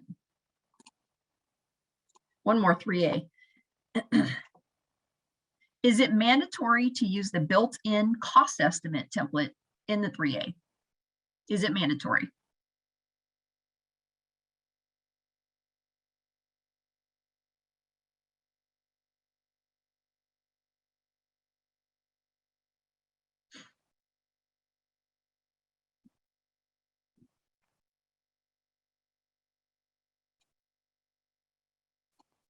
All right, that is a no. Yep, so an agency can actually have their own, but there definitely is a built-in cost estimate there. So we can use any type of format, Excel, whatever, as long as it's clear. Sometimes that's maybe a better choice depending on the complexity of the project. Finance letter FADs. Is a finance letter required from the agency? Is a finance letter required from the agency? Yes or no?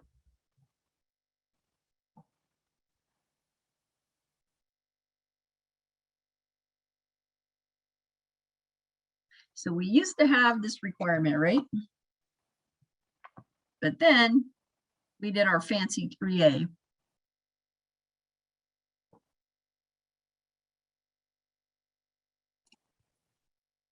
So that would be no. That's why we have the 3A. So the 3A actually has this information in it. It serves this purpose. So, but the agency will receive a finance letter from Caltrans, right? Because it's our mechanism to show the financials and reimbursement ratios and all that. Okay.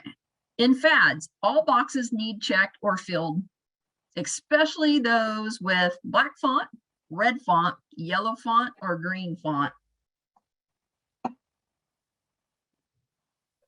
So 2 went over this. Please make sure you have these filled in because that I see gives grounds for returning back to the district. So it is kind of critical for some of these items to be filled in. And this is our last question. So hopefully we'll get out early today. Thank you all for staying on and playing along because I can see how many people are taking this quiz. Okay, let's see what we got.